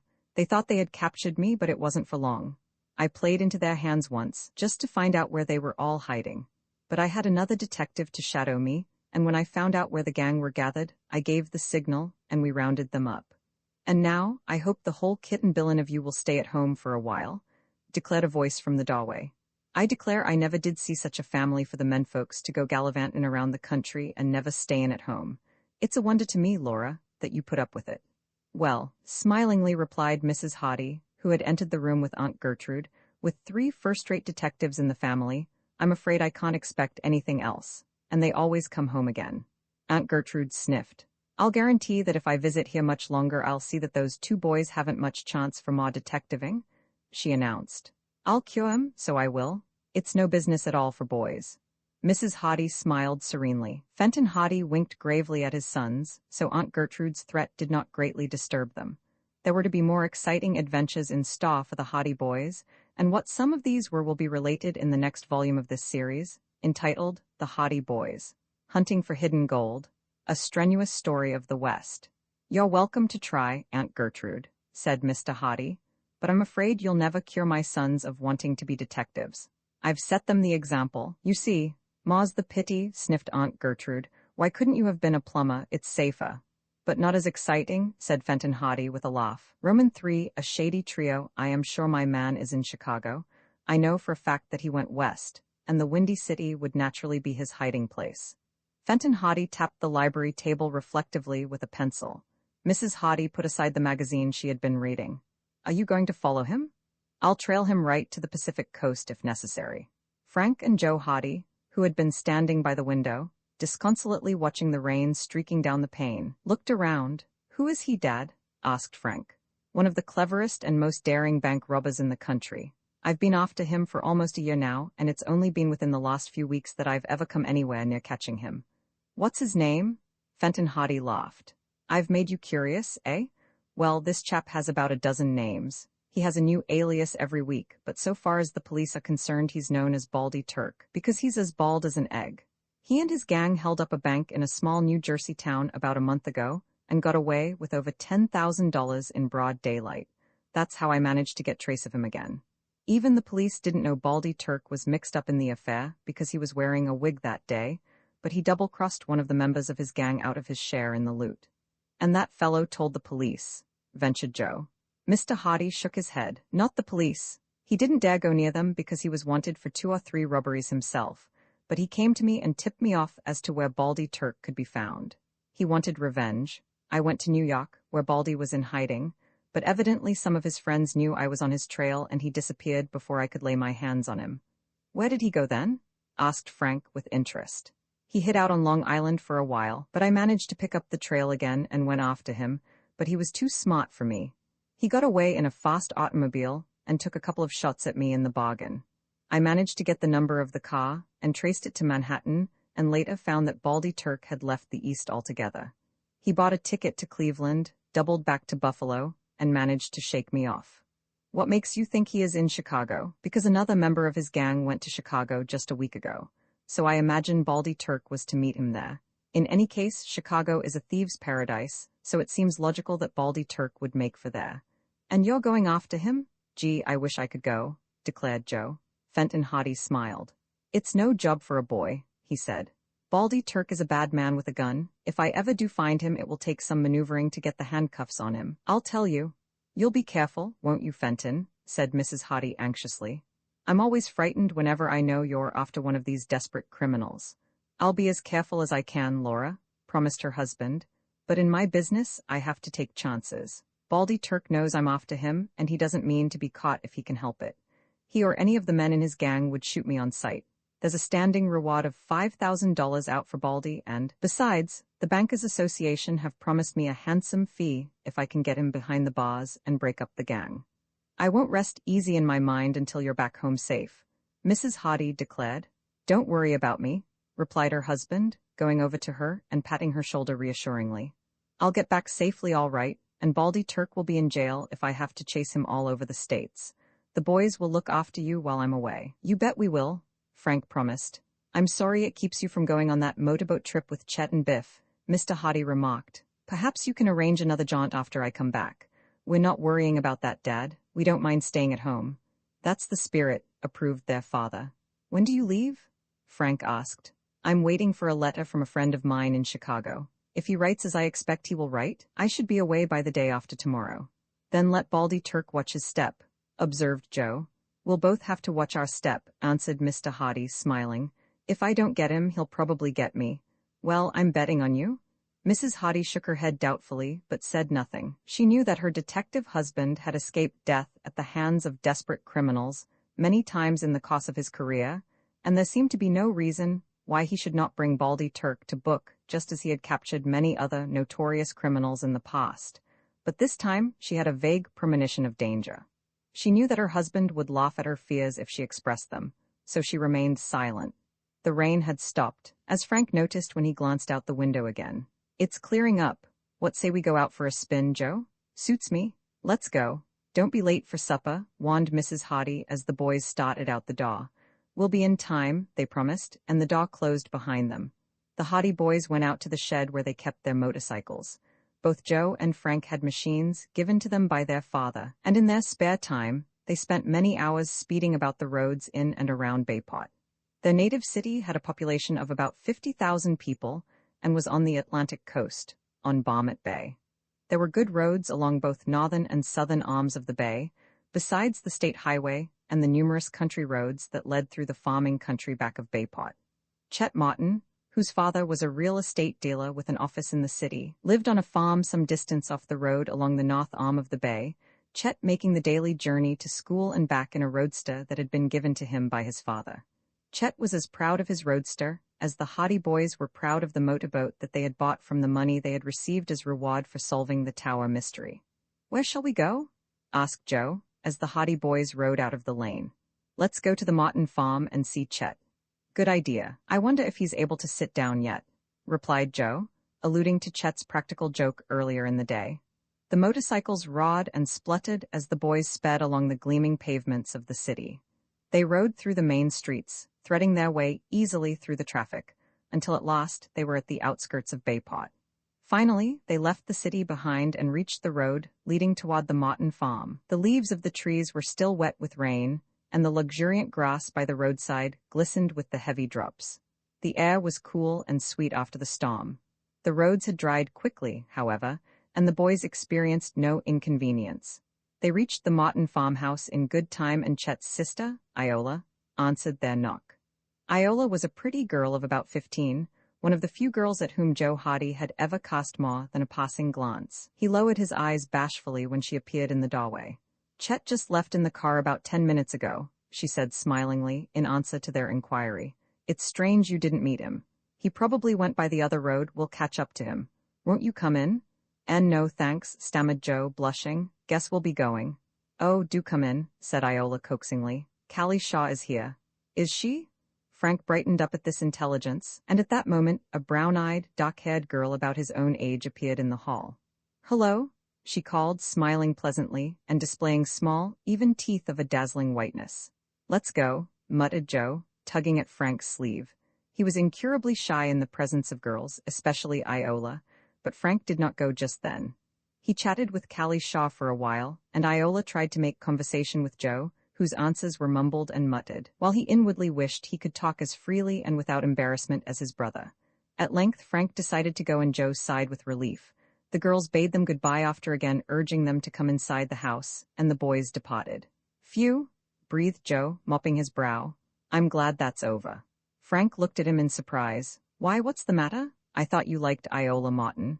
"That's just the trouble, I do," answered Joe mysteriously, and Frank wisely forbore further inquiry. They mounted their motorcycles again and rode down the lane, out to the road. Hardly had they gone more than a few hundred yards, however, than Frank suddenly gestured to his brother, and they slowed down. Pulled up beside the road was an automobile, and as the boys drew near, they saw that 3 men were in the car. The men were talking together, and they looked up as the boys approached. Something in the attitude of the trio aroused Frank's suspicions, and this prompted him to ride slower. There seemed no apparent reason why the men should have pulled their car up beside the road, for they were not repairing a breakdown, and they were still a little distance from the lane leading to the Martin farmhouse. Then, as the motorcycles slowly passed the car, and the 3 men sullenly regarded the 2 boys, Frank suppressed an exclamation of surprise. The 3 men in the car were the 3 men who had pursued the boys in the motorboat earlier in the day. Frank and Joe drove past, conscious of the scrutiny of the unsavory trio in the automobile. The men did not speak, although Frank noticed that one of them drew his cap down over his eyes and muttered something to one of his companions. When they had gone by, Joe glanced back.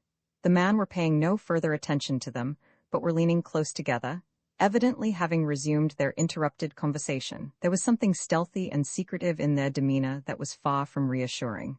"Did you recognize them?" asked Frank when they were out of earshot. "I'll say I did. The same gang that followed us in the motorboat. I wonder what they're up to.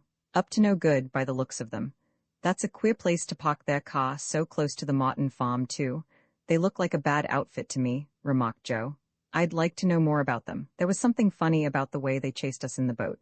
And don't you remember how closely they looked at Chet and Biff? It seems funny to see them hanging around the farm. Well, they haven't done us any harm. I suppose it's none of our business, but I'd sure like to know what their game is. Let's find Chet and tell him." They increased their speed and before long overtook Chet Martin on the Shaw Road, but Chet laughed at their fears. "You're too suspicious," he said. "They had probably just stopped to fix a tire when you came along." However, We'll go back to the farm and see if they're still on hand. But when the boys drove back to the Martin farm, they found that the mysterious trio in the automobile were no longer in sight. Roman for the send-off on Monday, Chet Martin and Biff Hooper set out on their motorboat trip up the coast. They were well equipped with provisions and supplies, and had been up since 6 o'clock that morning getting the boat in readiness. The Hardy boys went down to the dock to bid them goodbye, and although they chaffed the adventurers and laughed with them, neither Frank nor Joe could repress the disappointment they naturally felt at being unable to go with their chums. Chet was busy stowing away the last of the provisions, and Biff was tuning up the engine when the Hardy boys arrived. In a few minutes, Tony Prito, at the helm of his own motorboat, arrived on the scene with Jerry Gilroy and Phil Cohen. Then, down the dock, came tripping Iola Martin and Callie Shaw. "Hail, hail, the gang's all here?" roared Chet when he saw them. "Oi, what a fine day you pick for your trip," exclaimed Phil Cohen, looking up at the clouds, for the sky was overcast and there was no sun. "That's all right," answered Chet. "We made up our minds to start today, and we'd start if there was a thunderstorm on." "Brave sailors," mocked Callie Shaw with a smile. "How long will you be away?" shouted Frank. "Until the grub runs out." "That should be about next December," ventured Iola. "It looks to me as if you have enough provisions there to last you a year." "Not with Chet Martin on the trip, we haven't," grunted Biff Hooper, looking up from the engine. "We'll be lucky if it lasts us a week. I've seen him eat before." "I'll do my share," Chet promised modestly. "We should have had the city band down to give you a proper send-off," Joe Hardy remarked. "It doesn't matter, we'll forgive you this time, but be sure and have the band here to welcome us when we come back." "You'll be back by tomorrow night," declared Iola. "I know you? Why, I'll bet you'll both be scared green when darkness comes on. One night will cure you of sleeping in the open."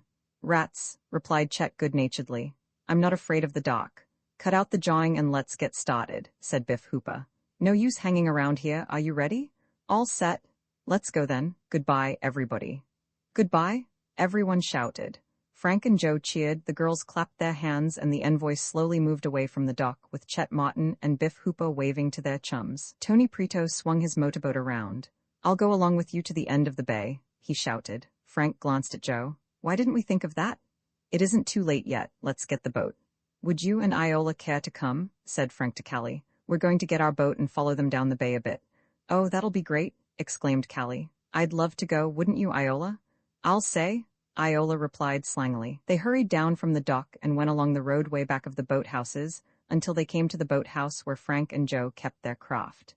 In a few minutes, the Sleuth was nosing its way out into Barmet Bay, but already Chet and Biff were a considerable distance in the lead. "We'll have to step on it," said Joe. "We'll catch them all right. There isn't a boat on the bay can beat the Sleuth." The engine roared and the boat seemed fairly to leap out of the water as it plunged forward. Spray dashed over the bows as the fleet launch headed out in pursuit of the others. Frank glanced at the sky. Biff and Chet had certainly chosen a bad day for their departure. The sky had been none too promising at dawn, but now it was clouding over with every promise of a downpour, and there was a heavy cloud on the horizon. Then, too, there was a suspicious absence of wind, and the bay was in a flat calm. "I wish they'd picked some other day," he remarked quietly to Joe. "It looks like squally weather out at sea." "I don't like the looks of the sky myself. However, they're away, so there's no use saying anything. It might alarm Iola."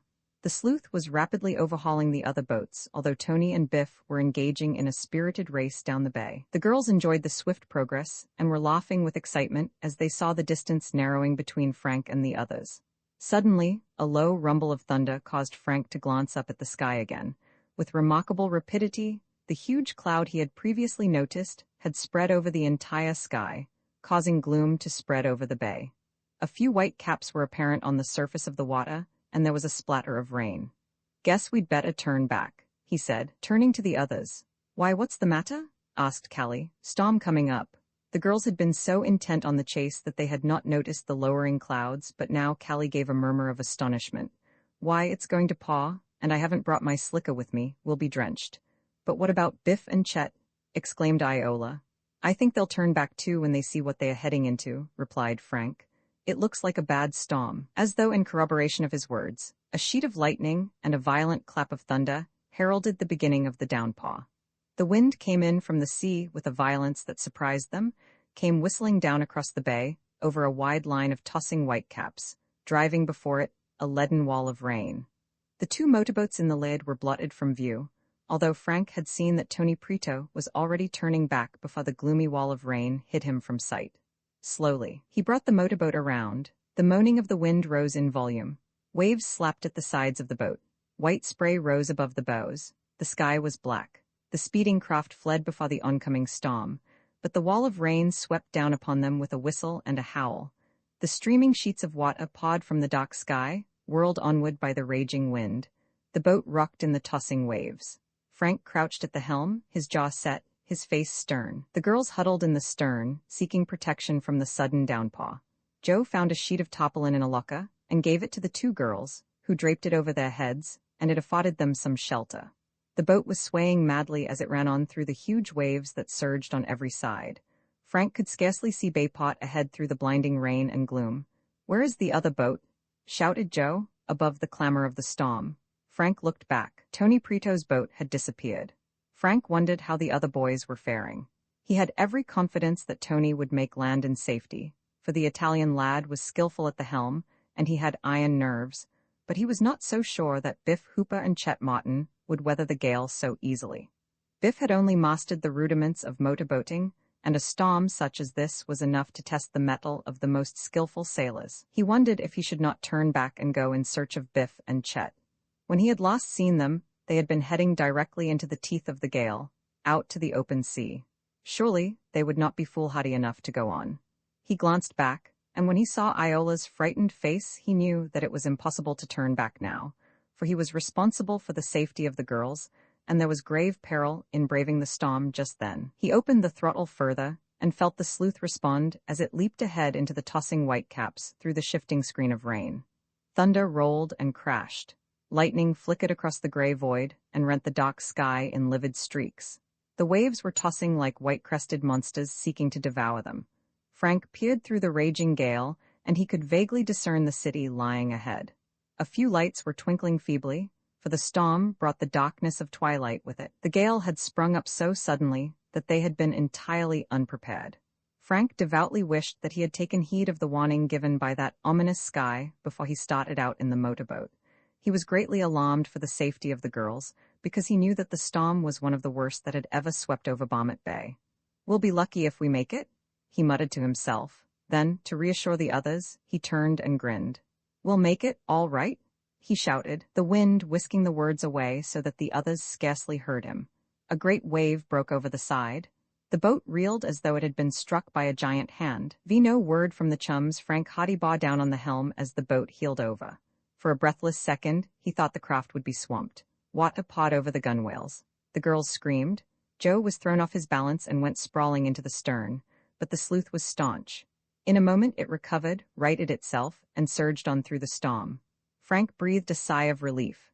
The engine throbbed steadily, and although the boat was rocking and swaying in the turbulent sea, it was drawing nearer shore, and already he could distinguish the line of boathouses through the downpour. For all its violence, the storm was brief. The wind began to die down, although the rain continued as though the heavens had been opened up. In a few minutes, Frank was able to pick out his own boathouse, and he headed the sleuth directly for it. The sturdy craft sped swiftly toward the open doorway, then Frank shut off the engine and the boat came to rest. "Some trip," remarked Joe, shaking himself like a dog emerging from the water, so that spray flew from his clothing in every direction. "My hair is all wet, and I won't be able to do a thing with it," mourned Callie Shaw, with feminine concern for her appearance first of all. In spite of the shelter afforded by the tarpaulin, both girls were thoroughly drenched. As for the boys, their clothing clung limply to their bodies. Frank clambered out of the boat and moored it fast, while Joe helped the girls up onto the landing. "We're mighty lucky to be back at all," Iola Martin said. "I was sure the boat would be swamped." "It takes a pretty big storm to swamp our boat," boasted Joe. "Although, to tell the truth, I was pretty nervous for a while. I was so frightened I couldn't speak," confessed the girl. "I do hope Chet and Biff turned back. They would never get through that storm alive." Frank went to the door. "No sight of them yet," he reported. Then he peered through the driving screen of rain again. "Just a minute, I hear a boat coming this way. Perhaps it's Tony. I hope it's one or the other. I couldn't see the Napoli at all after the rain started." In a few minutes they discerned a motorboat heading inshore. It was Tony Prito's craft, the Napoli. "Good," exclaimed Joe. "Chet and Biff should be along too. They won't start on that trip today." "I should hope not," exclaimed Iola, but when Tony's boat drew near the entrance of the boathouse on the way to its own shelter a short distance away, Tony shouted to Frank, "All safe? Everybody okay? How about you?" "We're all right, had a tough time getting back though." "So did we," Frank shouted. "Did Biff turn back?" Tony shook his head. "Not a chance. We signaled to him that he'd better come back, but he just shook his head," and Chet pointed to the end of the bay. They kept right on going. The last we saw of them, they were heading right into the storm. "Good night," Frank exclaimed. "They'll be swamped. They're taking an awful chance. Oh well, perhaps they gave in after all. They may have headed in toward one of the villages along the shore. They'll probably be back." "Let's hope so," exclaimed Iola. "I won't have a minute's rest until I'm sure they are safe." Tony went on toward his own boathouse with Jerry Gilroy and Phil Cohen, drenched to the skin, sitting ruefully in the stern. The Hottie boys and the two girls left the boathouse and were fortunate enough to meet a school chum who happened to be driving past in his car, so they drove home in shelter from the rain. Frank and Joe got off at their home after the chum had volunteered to drive the girls home. "And I'll make it snappy, too," he promised. "I guess you're in a hurry to get into dry clothes." "I feel like a drowned rat," declared Callie, "and I suppose I look like one, too." After the others drove away, the Hottie boys went into the house and made a complete change of clothes so that 15 minutes later, in dry garments, they were feeling at peace with the world. When they went downstairs again to tell their parents of the adventure they had just experienced, they found Mr. Hottie just snapping the catch of his club bag, while a packed suitcase stood nearby. "Going away now?" they asked in surprise. "Off to Chicago. I just got a fresh clue as to Baldy's whereabouts." "He's there all right, is he?" The detective nodded. "I'll just have time to catch this train." Mrs. Hottie entered the room at that moment.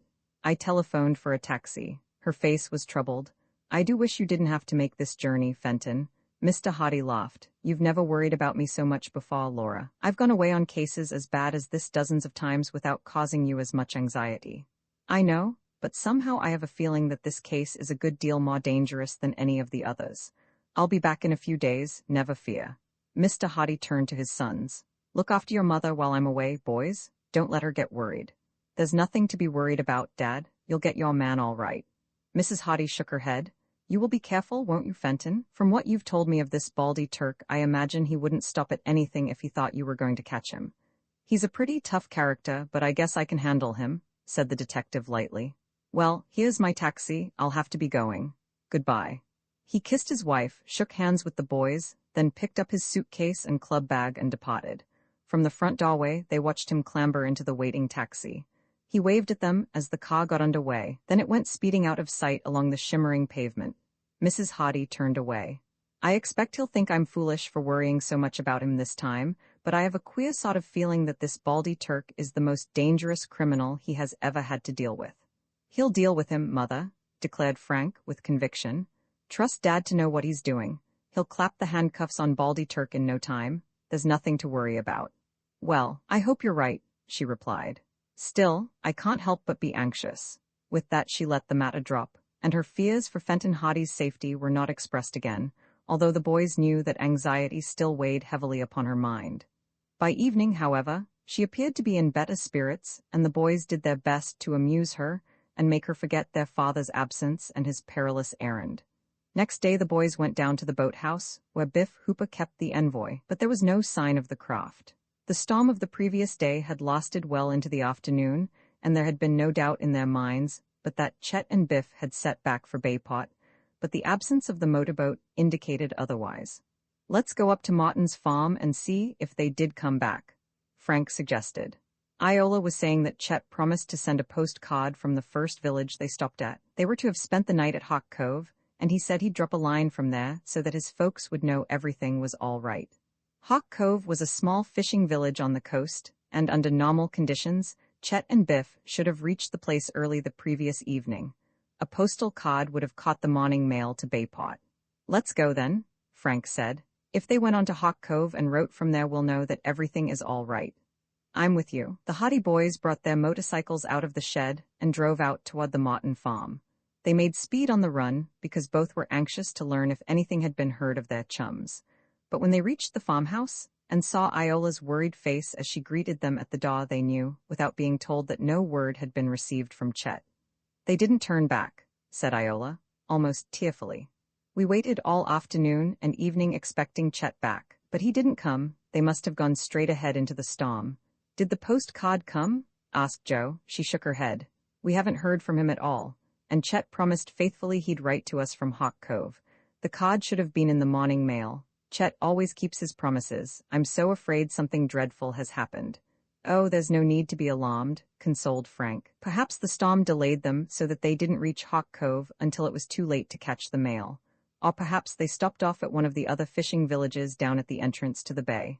A dozen things might have happened. You'll probably hear from him tomorrow, or tonight, perhaps. That storm was too terrible, declared the girl. They should never have gone on. They should have turned back when the rest of us did. I guess they didn't want to turn back once they had started, ventured Jo. Biff doesn't like to admit he's licked. Neither does Chet, the girl replied. They're both headstrong and I guess they thought we'd make fun of them if they had to come back to Bayport and start over again. Well, we'll be back tomorrow. I'm sure you'll hear from him by then, said Frank reassuringly.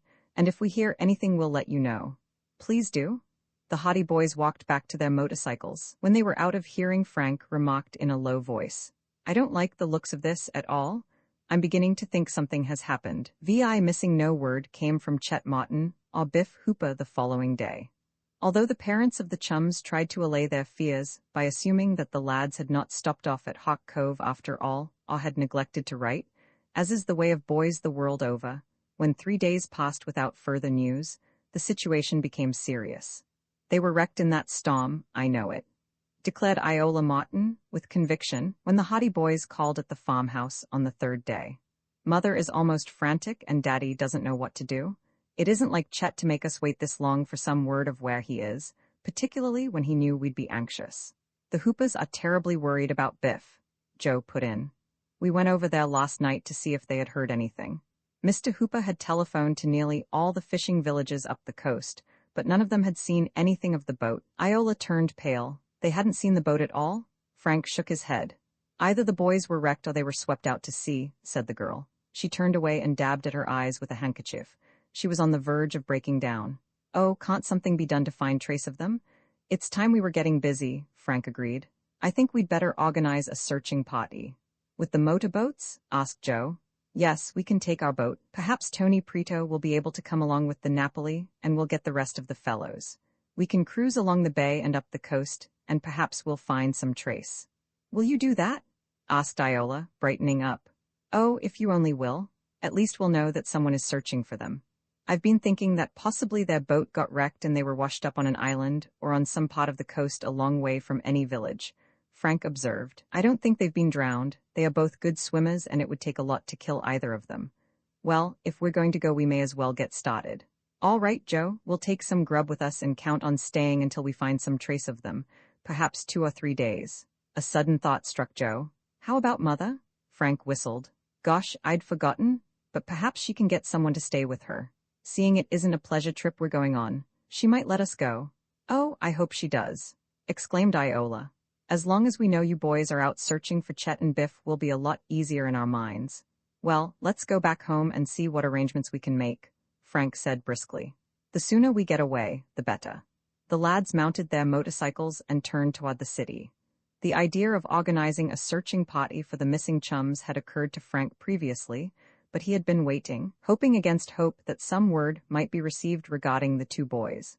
The fact that Mrs. Hottie would be left alone at home had been the one circumstance that had prevented him from starting out in search of the Chums before this, but now the situation seemed to warrant action at all costs. If Mother is afraid to stay at home alone, I guess the trip is off, he said to Jo. But when she knows how serious it is, I don't think she'll mind. I don't like to leave her alone myself, replied Jo. But someone has to organize a searching party. I've been more worried about Chet and Biff than I'd like to admit. Me too. When the lads returned to the house, they found Mrs. Hottie opening the morning mail. She had a letter in her hand as they entered the living room, and she glanced up with a smile of pleasure. We're going to have a visitor. Who? Your Aunt Gertrude?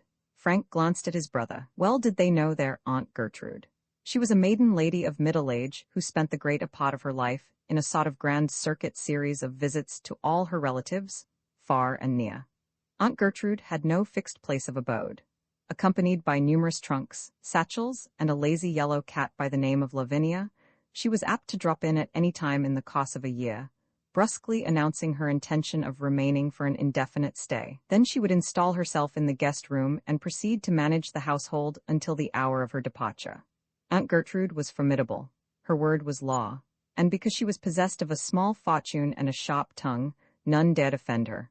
Relatives had discovered that the best plan was to suffer her visits in silence and pray for her speedy departure. Now she was coming to visit the Hoddys. "Aunt Gertrude is coming? Isn't that great?" exclaimed Joe. Mrs. Hoddy looked at her son suspiciously. The Hoddy boys had never been known to evince much enthusiasm over Aunt Gertrude's visits before. The worthy lady had a habit of regarding them as though they were still in swaddling clothes, and she invariably showed a tendency to dictate as to their food, their hours of rising and going to bed, their companions, and their choice of literature. Many a Sunday afternoon she had thrust on them a weighty volume of Pilgrim's Progress and sat guard over them as they miserably strove to pretend an interest in the allegorical adventures of Bunyan's hero. "I didn't think you cared for Aunt Gertrude," ventured Mrs. Hoddy when she saw that both Frank and Joe were beaming with satisfaction. "When will she be here?" "This afternoon, according to her letter. She never gives one a great deal of notice. She couldn't have come at a better time. For once in her life, Aunt Gertrude will be useful," Frank declared, and with that, he told his mother of their desire to organize a searching party for the missing chums. Mrs. Hoddy had been deeply concerned over Chet and Biff since their departure from Bayport, and now she agreed that a search should indeed be conducted. "And now that Aunt Gertrude is coming, you won't be afraid to stay here alone," Joe pointed out. Mrs. Hoddy smiled. "And you'll leave me here all alone to the mercies of that managing woman? There's not much use having us all here. Aunt Gertrude will run things anyway, whether there's 3 of us or 100. "Yes, I suppose so. Well, I shan't be afraid to stay here as long as Aunt Gertrude is in the house. I imagine any burglar would rather deal with a vicious bulldog. Go ahead on your trip. When do you intend to start?" "As soon as we can see Tony Prito and the rest of the boys. We want to make a real searching party of it. By the way, when will Aunt Gertrude arrive?" "On the 4 o'clock train, I expect." "Then we'll leave at about 3 o'clock, declared Frank, with a grin, for the boys' dislike of their tyrannical aunt was no secret in the Hoddy household. Mrs. Hoddy smiled reprovingly, and the lads hustled away in search of Tony and the other boys. Tony Prito was afire with enthusiasm when they broached the subject to him. A few words with Mr. Prito, and he obtained permission to have the use of the Napoli for as long as would be necessary. "We'll start out as soon as we can get ready," Frank told him. "See if you can get Jerry and Phil to go with you, and we'll go and look up Perry Robinson. Perhaps he'll come along with us. We don't want to lose any time." Perry Robinson, more familiarly known as Slim, readily agreed to accompany the boys on the search. "You bet I'll go," he declared. "When do we start?" 3 o'clock if we can be ready by then. Meet us at the boathouse and bring along some grub." "I'll be there," promised Slim.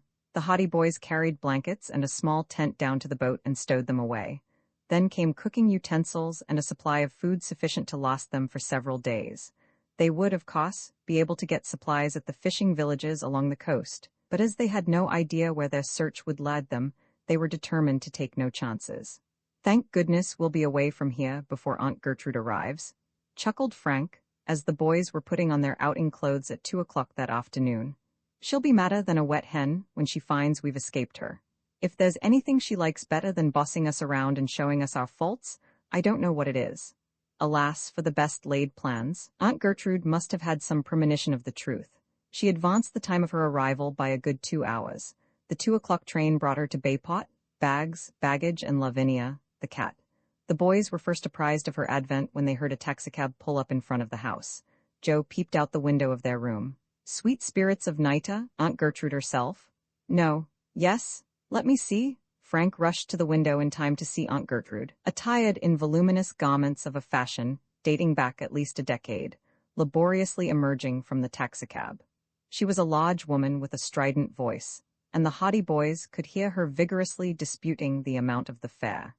This was a matter of principle with Aunt Gertrude, who always argued with taxi drivers as a matter of course, it being her firm conviction that they were unanimously in a conspiracy to overcharge her and defraud her at all times. With Lavinia under one arm and a huge umbrella under the other, Aunt Gertrude withered the taxicab driver with a fiery denunciation, and when he helplessly pointed to the meter and declared that figures did not lie, she dropped both cat and umbrella, rummaged about in the manifold recesses of her clothing for a very small purse, produced the exact amount of the fare in silver, counted it out, and handed it to the man with the air of one giving alms.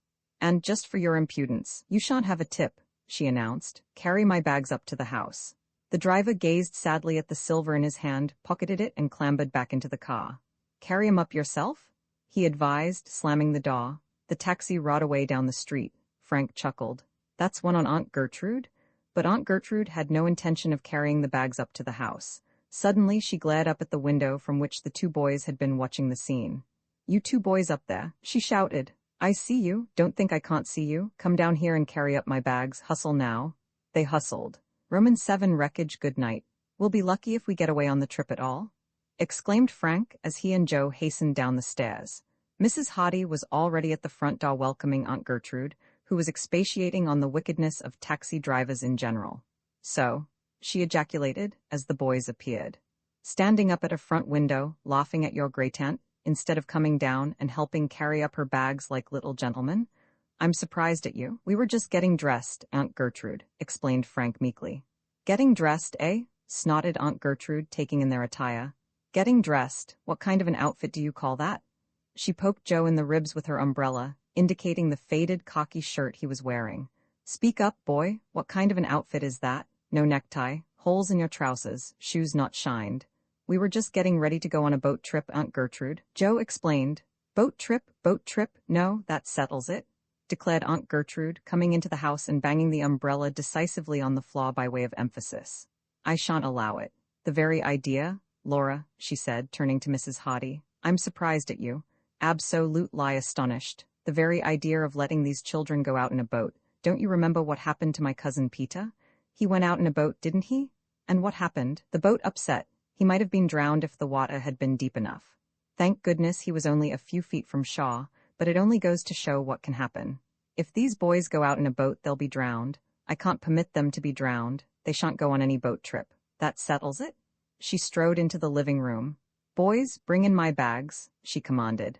Mrs. Hardy smiled, for she was quite accustomed to the eccentricities of Aunt Gertrude, and the Hardy boys scuttled down the front steps for the baggage. "Do you think she means it?" whispered Joe. "Sure, she means it, but we'll get out somehow. She'll rave for a while, but she'll forget all about it when she starts to show Mother how to run the house." The boys deposited Aunt Gertrude's luggage in the guest room, then went downstairs for inspection. By this time the old lady had taken off her coat and hat and was seated in the most comfortable chair, fanning herself with a newspaper. "Boat trip," she was snorting as they entered the room. "Never heard of such a thing. Letting little boys like that go out in a boat alone. If they were my boys, I wouldn't let them out of my sight. Up to some mischief, I'll be bound. They are going out to look for 2 chums of theirs who have been lost for 3 days, Mrs. Hardy explained. "And serve them right. I suppose they were out on a boat trip too. I knew it. And now they are lost. That's what happens when you let children go out in boats. They get lost, or drowned.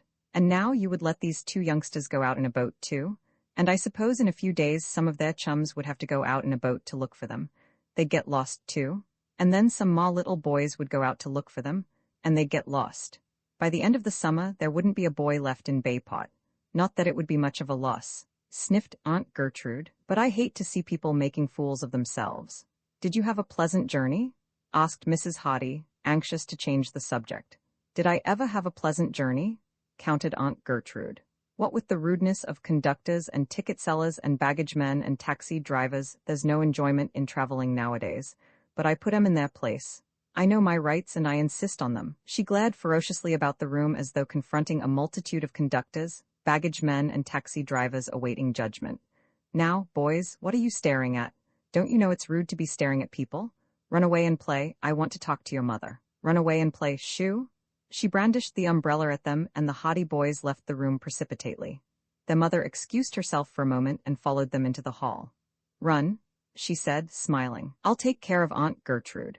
Run along while you have the chance." They kissed their mother goodbye and hastily departed, wondering how she was to explain their flight to the terrible Aunt Gertrude, in view of that lady's melancholy predictions concerning their fate should they venture out in the boat. They found Slim Robinson waiting for them at the boathouse, and with many chuckles, the boys told him of their escape from the tyrant who would have prevented their departure. "We'd better hurry, or she'll be down here after us if she finds we've got away from her," declared Joe. "Tony and the other fellows are over in the other boathouse. Slim told them. I think they're ready now. All right, let's be going. Frank started the engine of the sleuth and the motorboat moved slowly out into the open bay.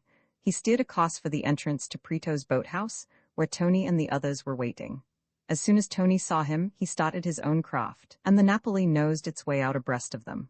All set, shouted Frank. All set. Away we go. The two boats drummed their way out into Barmet Bay and headed out toward the sea, side by side, picking up speed when they had threaded their way through the shipping near the docks. It was evening before they reached the first village on the coast, after leaving the bay, and although they made numerous inquiries, they failed to find any trace of their chums. No one in the village had seen or heard a motorboat during the storm, although they readily admitted that the craft might have passed without being noticed, owing to the gloom and the violence of the gale. The chums spent the night at this village and resumed their journey the next morning, going farther up the coast. Their progress was necessarily slow because there were numerous small villages, and they stopped at them all to make inquiries. But in every case the answer was the same. No motorboat answering to the description of the envoy had been seen. None of the fishermen had heard of the craft. It's 10 chances to 1 that they was wrecked in that storm, an old fisherman at one of the villages declared when they told him their story. Unless they were mighty lucky they wouldn't get past Ragged Reef. They might get this far up the coast, but they'd never get past the reef. Where is that? Not far from here, up past the next point. Seems to me I heard one of the boys sayin' this mornin' that there was some wreckage on the reef yesterday. There's none of our boats missin' from hereabouts, so maybe it's them young fellas. The 2 motorboats thereupon started for Ragged Reef. The lads were downhearted. They had little hope that they would ever find their 2 companions alive. The words of the old fisherman struck terror into their hearts. When they rounded the point, they saw the black and ominous line of Ragged Reef before them, a jagged and irregular series of rocks jutting above the surface of the water in the form of a huge semicircle. This was the reef on which the envoy might have come to grief. Fortunately, the day was calm, so that the searchers were able to venture more closely to the reef than they might have otherwise dared. Frank edged the sleuth in toward the rocks as closely as possible.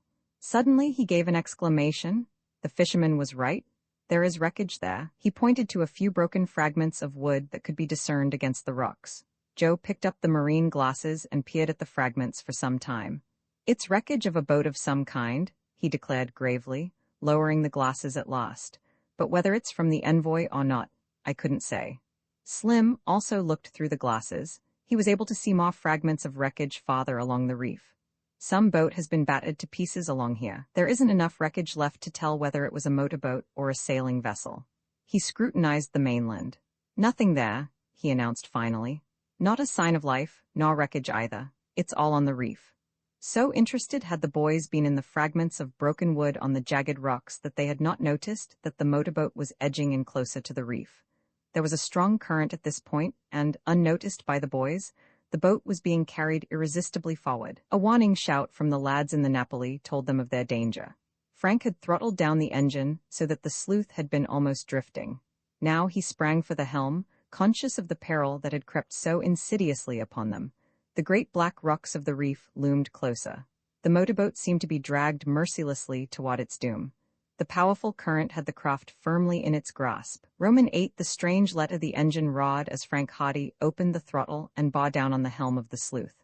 The grip of the current about the reef was so strong that, for a moment, it seemed that the motorboat could not fight against it. Then, slowly, the craft swung about, seemed to remain motionless for a moment, and then began to forge ahead, away from the reef. Fighting against the force of the current, the motorboat made slow progress. Still, it was gaining ground. The boys waited tensely as the craft struggled out of danger. Gradually, the sleuth drew away from the reef. Gradually, the grip of the current relaxed. Frank cautiously nosed the boat over to the left and managed to get out of the current altogether. The whole affair had occurred in a few seconds, but it had seemed an eternity to the boys in the boat and their chums in the other craft. It would only have been a matter of moments before they might have been swept swiftly down onto the treacherous reef.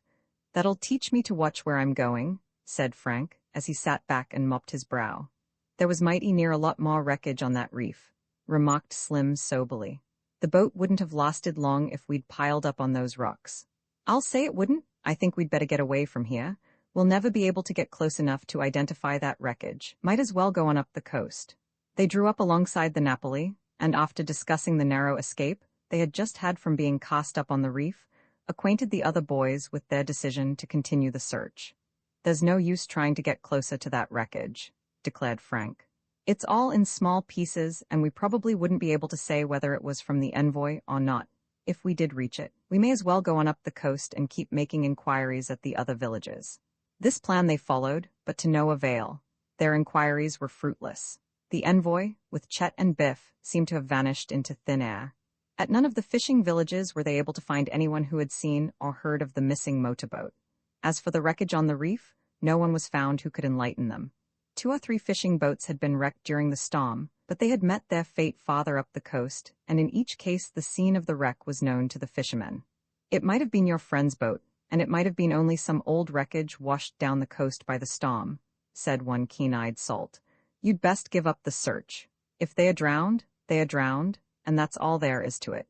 If they were wrecked and managed to save themselves, they'll make their way to the nearest village and they'll get home from there without any trouble. If you haven't found any trace of them by now, there isn't much use going any further, for they would never have got this far up the coast having been seen by some of the fishermen."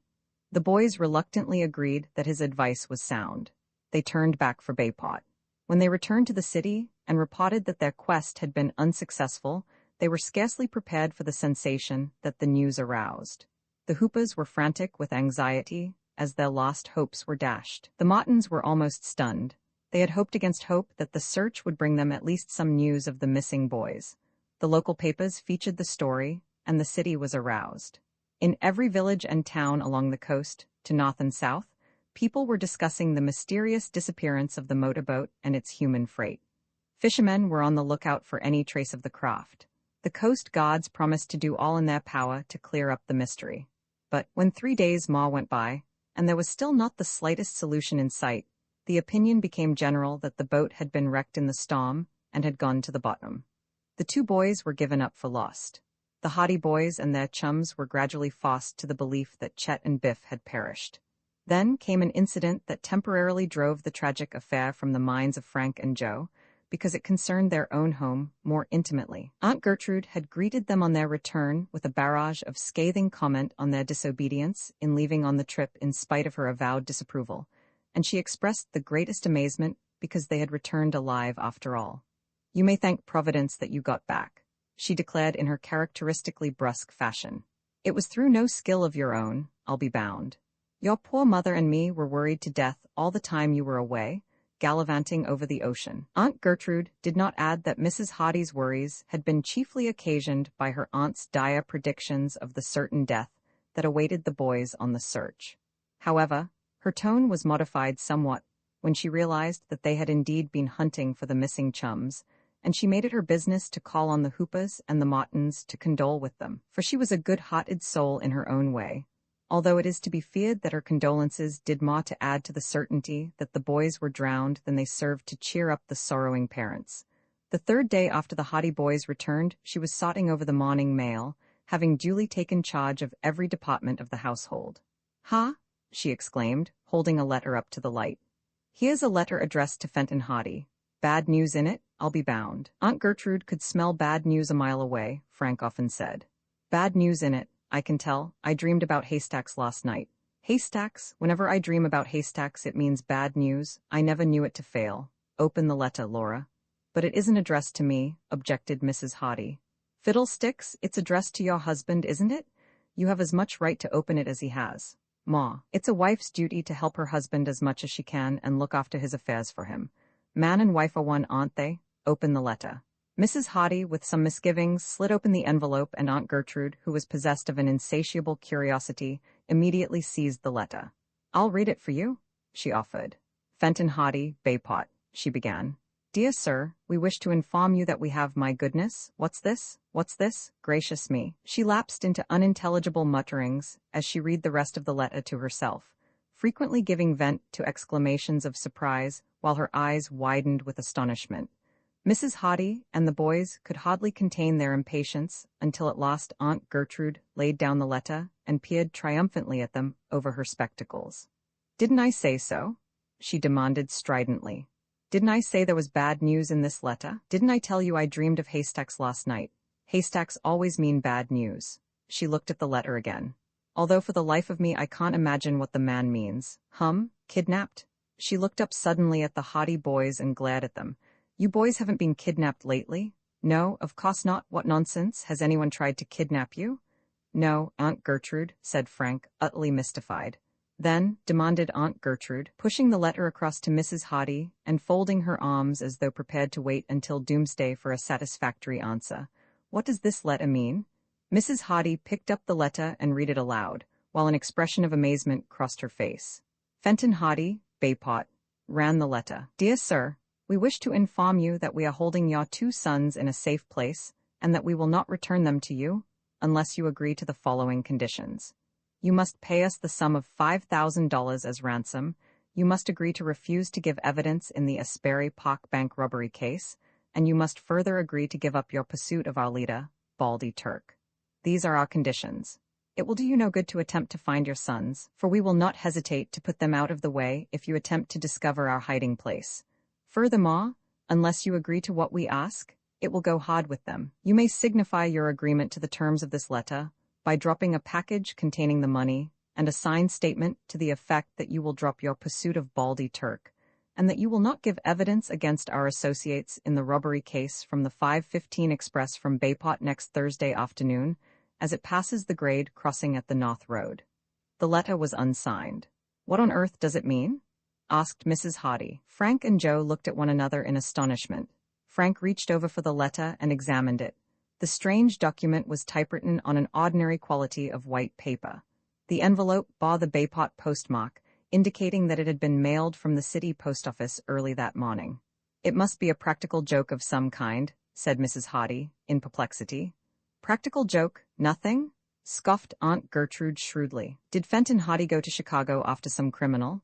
He went to arrest Baldy Turk, replied Frank. There? Aunt Gertrude pounded the table. That explains the whole thing. The companions of this Baldy person sent that letter in the hope that it would bring Fenton Hardy back from Chicago by the next train. But the letter is addressed to Bayport. Certainly, why not? They wouldn't know where to reach him in Chicago, so they sent the letter here and trusted that it would be forwarded to him. And if I hadn't been here, said Aunt Gertrude, it very probably would have been forwarded to him. Am I right? I usually forward his personal mail, admitted Mrs. Hardy. There, didn't I know it? And look what would have happened. Fenton Hardy would have fallen right into the trap. He would have come back home, thinking his precious sons were kidnapped, and that would have given this Turk person time to get away. It's a blessing I was here, I tell you. I hope this will be a lesson to you, Laura Hardy. Always open your husband's mail, always. Roman 9 Blacksnake Island. In spite of Aunt Gertrude's ingenious explanation of the letter, the Hardy boys were not quite satisfied. When they left the house, they walked downtown, discussing the matter.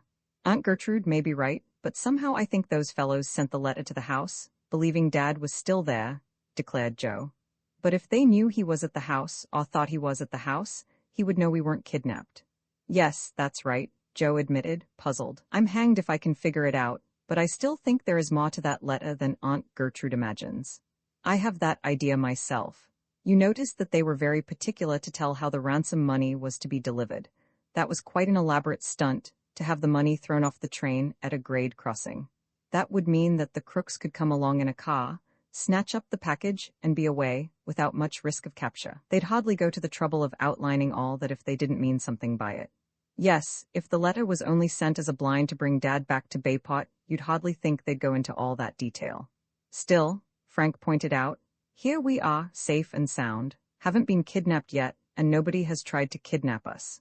If that letter had been sent to Chet's people, for instance, or to the Hoopas, they would have something to worry about. Suddenly he stopped and looked at Joe. Say, he exclaimed, there's an idea. What? Chet and Biff, declared Frank excitedly. Don't you see? This may have something to do with them. Chet and Biff are missing. Perhaps they have been kidnapped. But why should anyone kidnap them? Joe looked wonderingly at his brother. In mistake for us, don't you see it? Perhaps this gang mistook Chet and Biff for you and me and kidnapped them, then they wrote the letter to Dad. Gee, I never thought of that, Joe exclaimed. I'll bet dollars to donuts that you're right. Don't you remember the day we were all out in the boat and the 3 men came so close to us? Remember how closely they looked at Chet and Biff? Perhaps those fellows had been tipped off that you and I were in the boat and wanted to get a look at us so they could identify us when they got a chance to kidnap us. And instead of looking at us, they picked on Chet and Biff. They knew we owned a boat, but they wouldn't know that Biff had one. Therefore they'd think that the chap at the wheel would be either you or me. It hangs together, all right. And then, remember when we saw those same 3 men hanging around the Martin farm? They must have trailed Chet home to see where he lived. And all the time they thought he was either you or me? I think we're getting at the truth of it, Joe. When Chet and Biff started on their trip, those fellows followed them or lay in wait for them someplace and captured them. Just then the Hottie boys met Phil Cohen and Tony Prito in front of the fruit stand of their friend, Nick the Greek, each with a bottle of pop. "Hello," was Tony's greeting. "Have one?" he invited, indicating the pop. "Don't mind if we do, even if it is just after breakfast." Nick the Greek dexterously opened 2 bottles of pop and slapped them down on the counter. "Hot day, eh?" he said, as the boys reached for straws. "You bet it's hot." After a satisfying gurgle of the ice-cold pop, the Hottie boys turned to their chums. "We have a clue," declared Frank. "About what?" "About Chet and Biff." "Yes." Tony and Phil were immediately interested. "What's up?" Frank then told them of the incident of the letter and, often prompted by his brother, explained how they had connected it with the disappearance of their chums. "And so," he concluded, "we've figured that Chet and Biff may have been kidnapped in mistake for us." "There's something in that, too," agreed Phil. "And here's something else that may help. I forgot about it when we were searching for the fellows the other day. Just a little while before they went on their trip, I was talking to Chet and Biff, and I remember that Biff said he had always wanted to visit Blacksnake Island." "Blacksnake Island?" exclaimed Frank. "That's the place that is overrun with big black snakes, isn't it? Nobody ever goes there." "That's the place, and that's why it's called Blacksnake Island, and you can't blame people for staying away from it with a name like that. But Biff had read about it and said he wanted to see what the place was like." "That's Biff all over," agreed Tony. "But did they decide to go?" "Chet didn't want to go.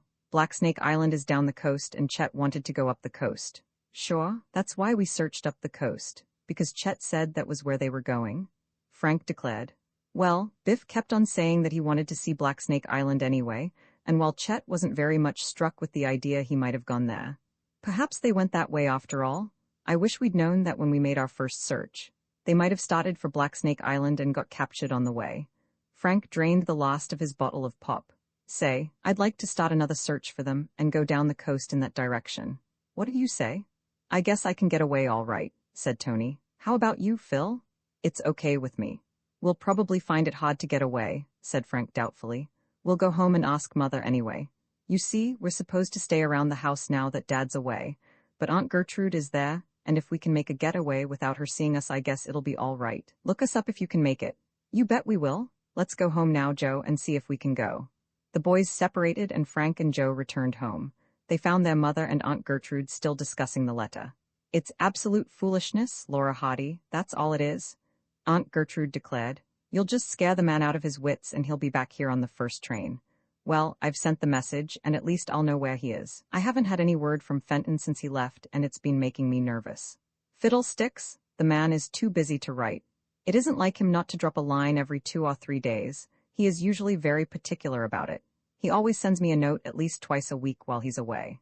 "Well," sighed Aunt Gertrude, as though giving it up as a bad job, "I suppose you know your own affairs best, but I'm telling you I would not have sent that telegram. There," and she picked up her knitting, the needles flashing furiously. "What's the matter?" asked Frank.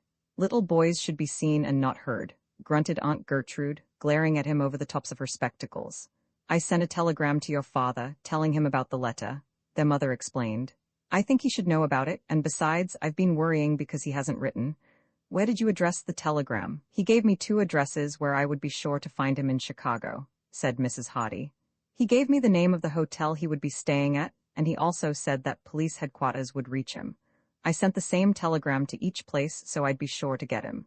"Waste of money," sniffed Aunt Gertrude. At that moment, the telephone rang. Mrs. Hottie answered it. The phone was in the hallway, and the boys could not hear their mother's words, but when she returned to the room a few minutes later, they saw that she was pale with apprehension. "The telegraph company tells me that there is no Fenton Hottie registered at the hotel, and that police headquarters say he hasn't shown up there either," she announced gravely. The boys looked at each other in surprise. "That's strange," said Frank. "And he hasn't written? There's something mighty queer about this." Aunt Gertrude, for once, was at a loss for words. The knitting needles remained suspended in midair. Behind the spectacles, her eyes were wide and her mouth remained open in astonishment. This affair gets more puzzling every minute, remarked Frank at last. Of course Dad might have been delayed, or he might have picked up a clue that took him away from Chicago after all, but I think he would have written. Perhaps he didn't report at police headquarters in Chicago because he was afraid Baldy Turk's gang might find out he was in the city, Joe suggested. There's something in that. But why wouldn't he be at the hotel? Asked Mrs. Hardy. He might be there under an assumed name. If Baldy Turk's gang are on the lookout for him, he wouldn't register under his real name. They would be checking up on all the hotels to find him if they thought he was in Chicago, said Frank eagerly. Perhaps that's why your message didn't reach him. Of course that's why, sniffed Aunt Gertrude, returning to her knitting, much relieved. Anyone might have known that. It was a waste of time to try to reach him with a telegram, and I said that from the start. The needles clashed. Oh, I guess we needn't worry about Dad very much. He can look after himself, said Frank, with a warning glance at his brother. Nevertheless, he was deeply worried over the fact that the telegraph company had failed to locate his father. However, he was trying to make light of the matter so as to relieve his mother of worry. Joe saw his motive. Sure, Dad can look after himself. There's nothing to be alarmed about. He's probably keeping out of sight in Chicago for fear Baldy Turk's gang will find out he is there. If they ever knew he was on their trail, they wouldn't stop at trying to kill him. He said so himself. If he tried to communicate with us, it might give them just the clue they are waiting for. I suppose you're right, Mrs. Hardy agreed, brightening up. Well, we won't worry about it. Of course we won't worry about it, declared Aunt Gertrude. Worry is unhealthy. Worry has sent more people to their graves than anything else. Look at me, I never worry, that's why I'm so healthy, I'll live to be 100. Yes, it would take quite a lot to kill you, Aunt Gertrude, agreed Frank innocently. Aunt Gertrude looked up at him suspiciously. I don't know just what you mean by that, young man, but I'll warrant there's something behind it. What are you two rascals waiting around here for, anyway? What do you want? We were just wanting to talk to Mother. Well, go ahead. Who's stopping you? I won't listen, I'm sure. If it's none of my business, you needn't be afraid that I'll listen. Not at all. Not at all. Go right ahead. Talk to your mother if you wish. Of course, if you want to leave your poor old aunt out of everything, I'm sure I don't mind. I'm not interested anyway. Whereupon Aunt Gertrude indignantly hitched her chair around toward the window and knitted vigorously. Go ahead. I'm not listening. Talk away. I won't listen to a word of it, she shrilled. Mrs. Hardy smiled. What is it, boys? I'm not listening, declared Aunt Gertrude. We think we've found a new clue about Chet and Biff, said Frank. We wanted to go on another search for them. What? Shrieked Aunt Gertrude, quite forgetting that she had not been listening. She wheeled about in her chair. Go on another search for those two boys, of all the idiotic ideas? Laura Hardy, if you let these two children go gallivanting out into the ocean again, it will be against my advice. Where are you planning to look for them? Asked Mrs. Hardy. Blacksnake Island? Aunt Gertrude gasped. In her astonishment, she dropped her knitting needles. Blacksnake Island? Frank Hardy, have you gone completely off your head?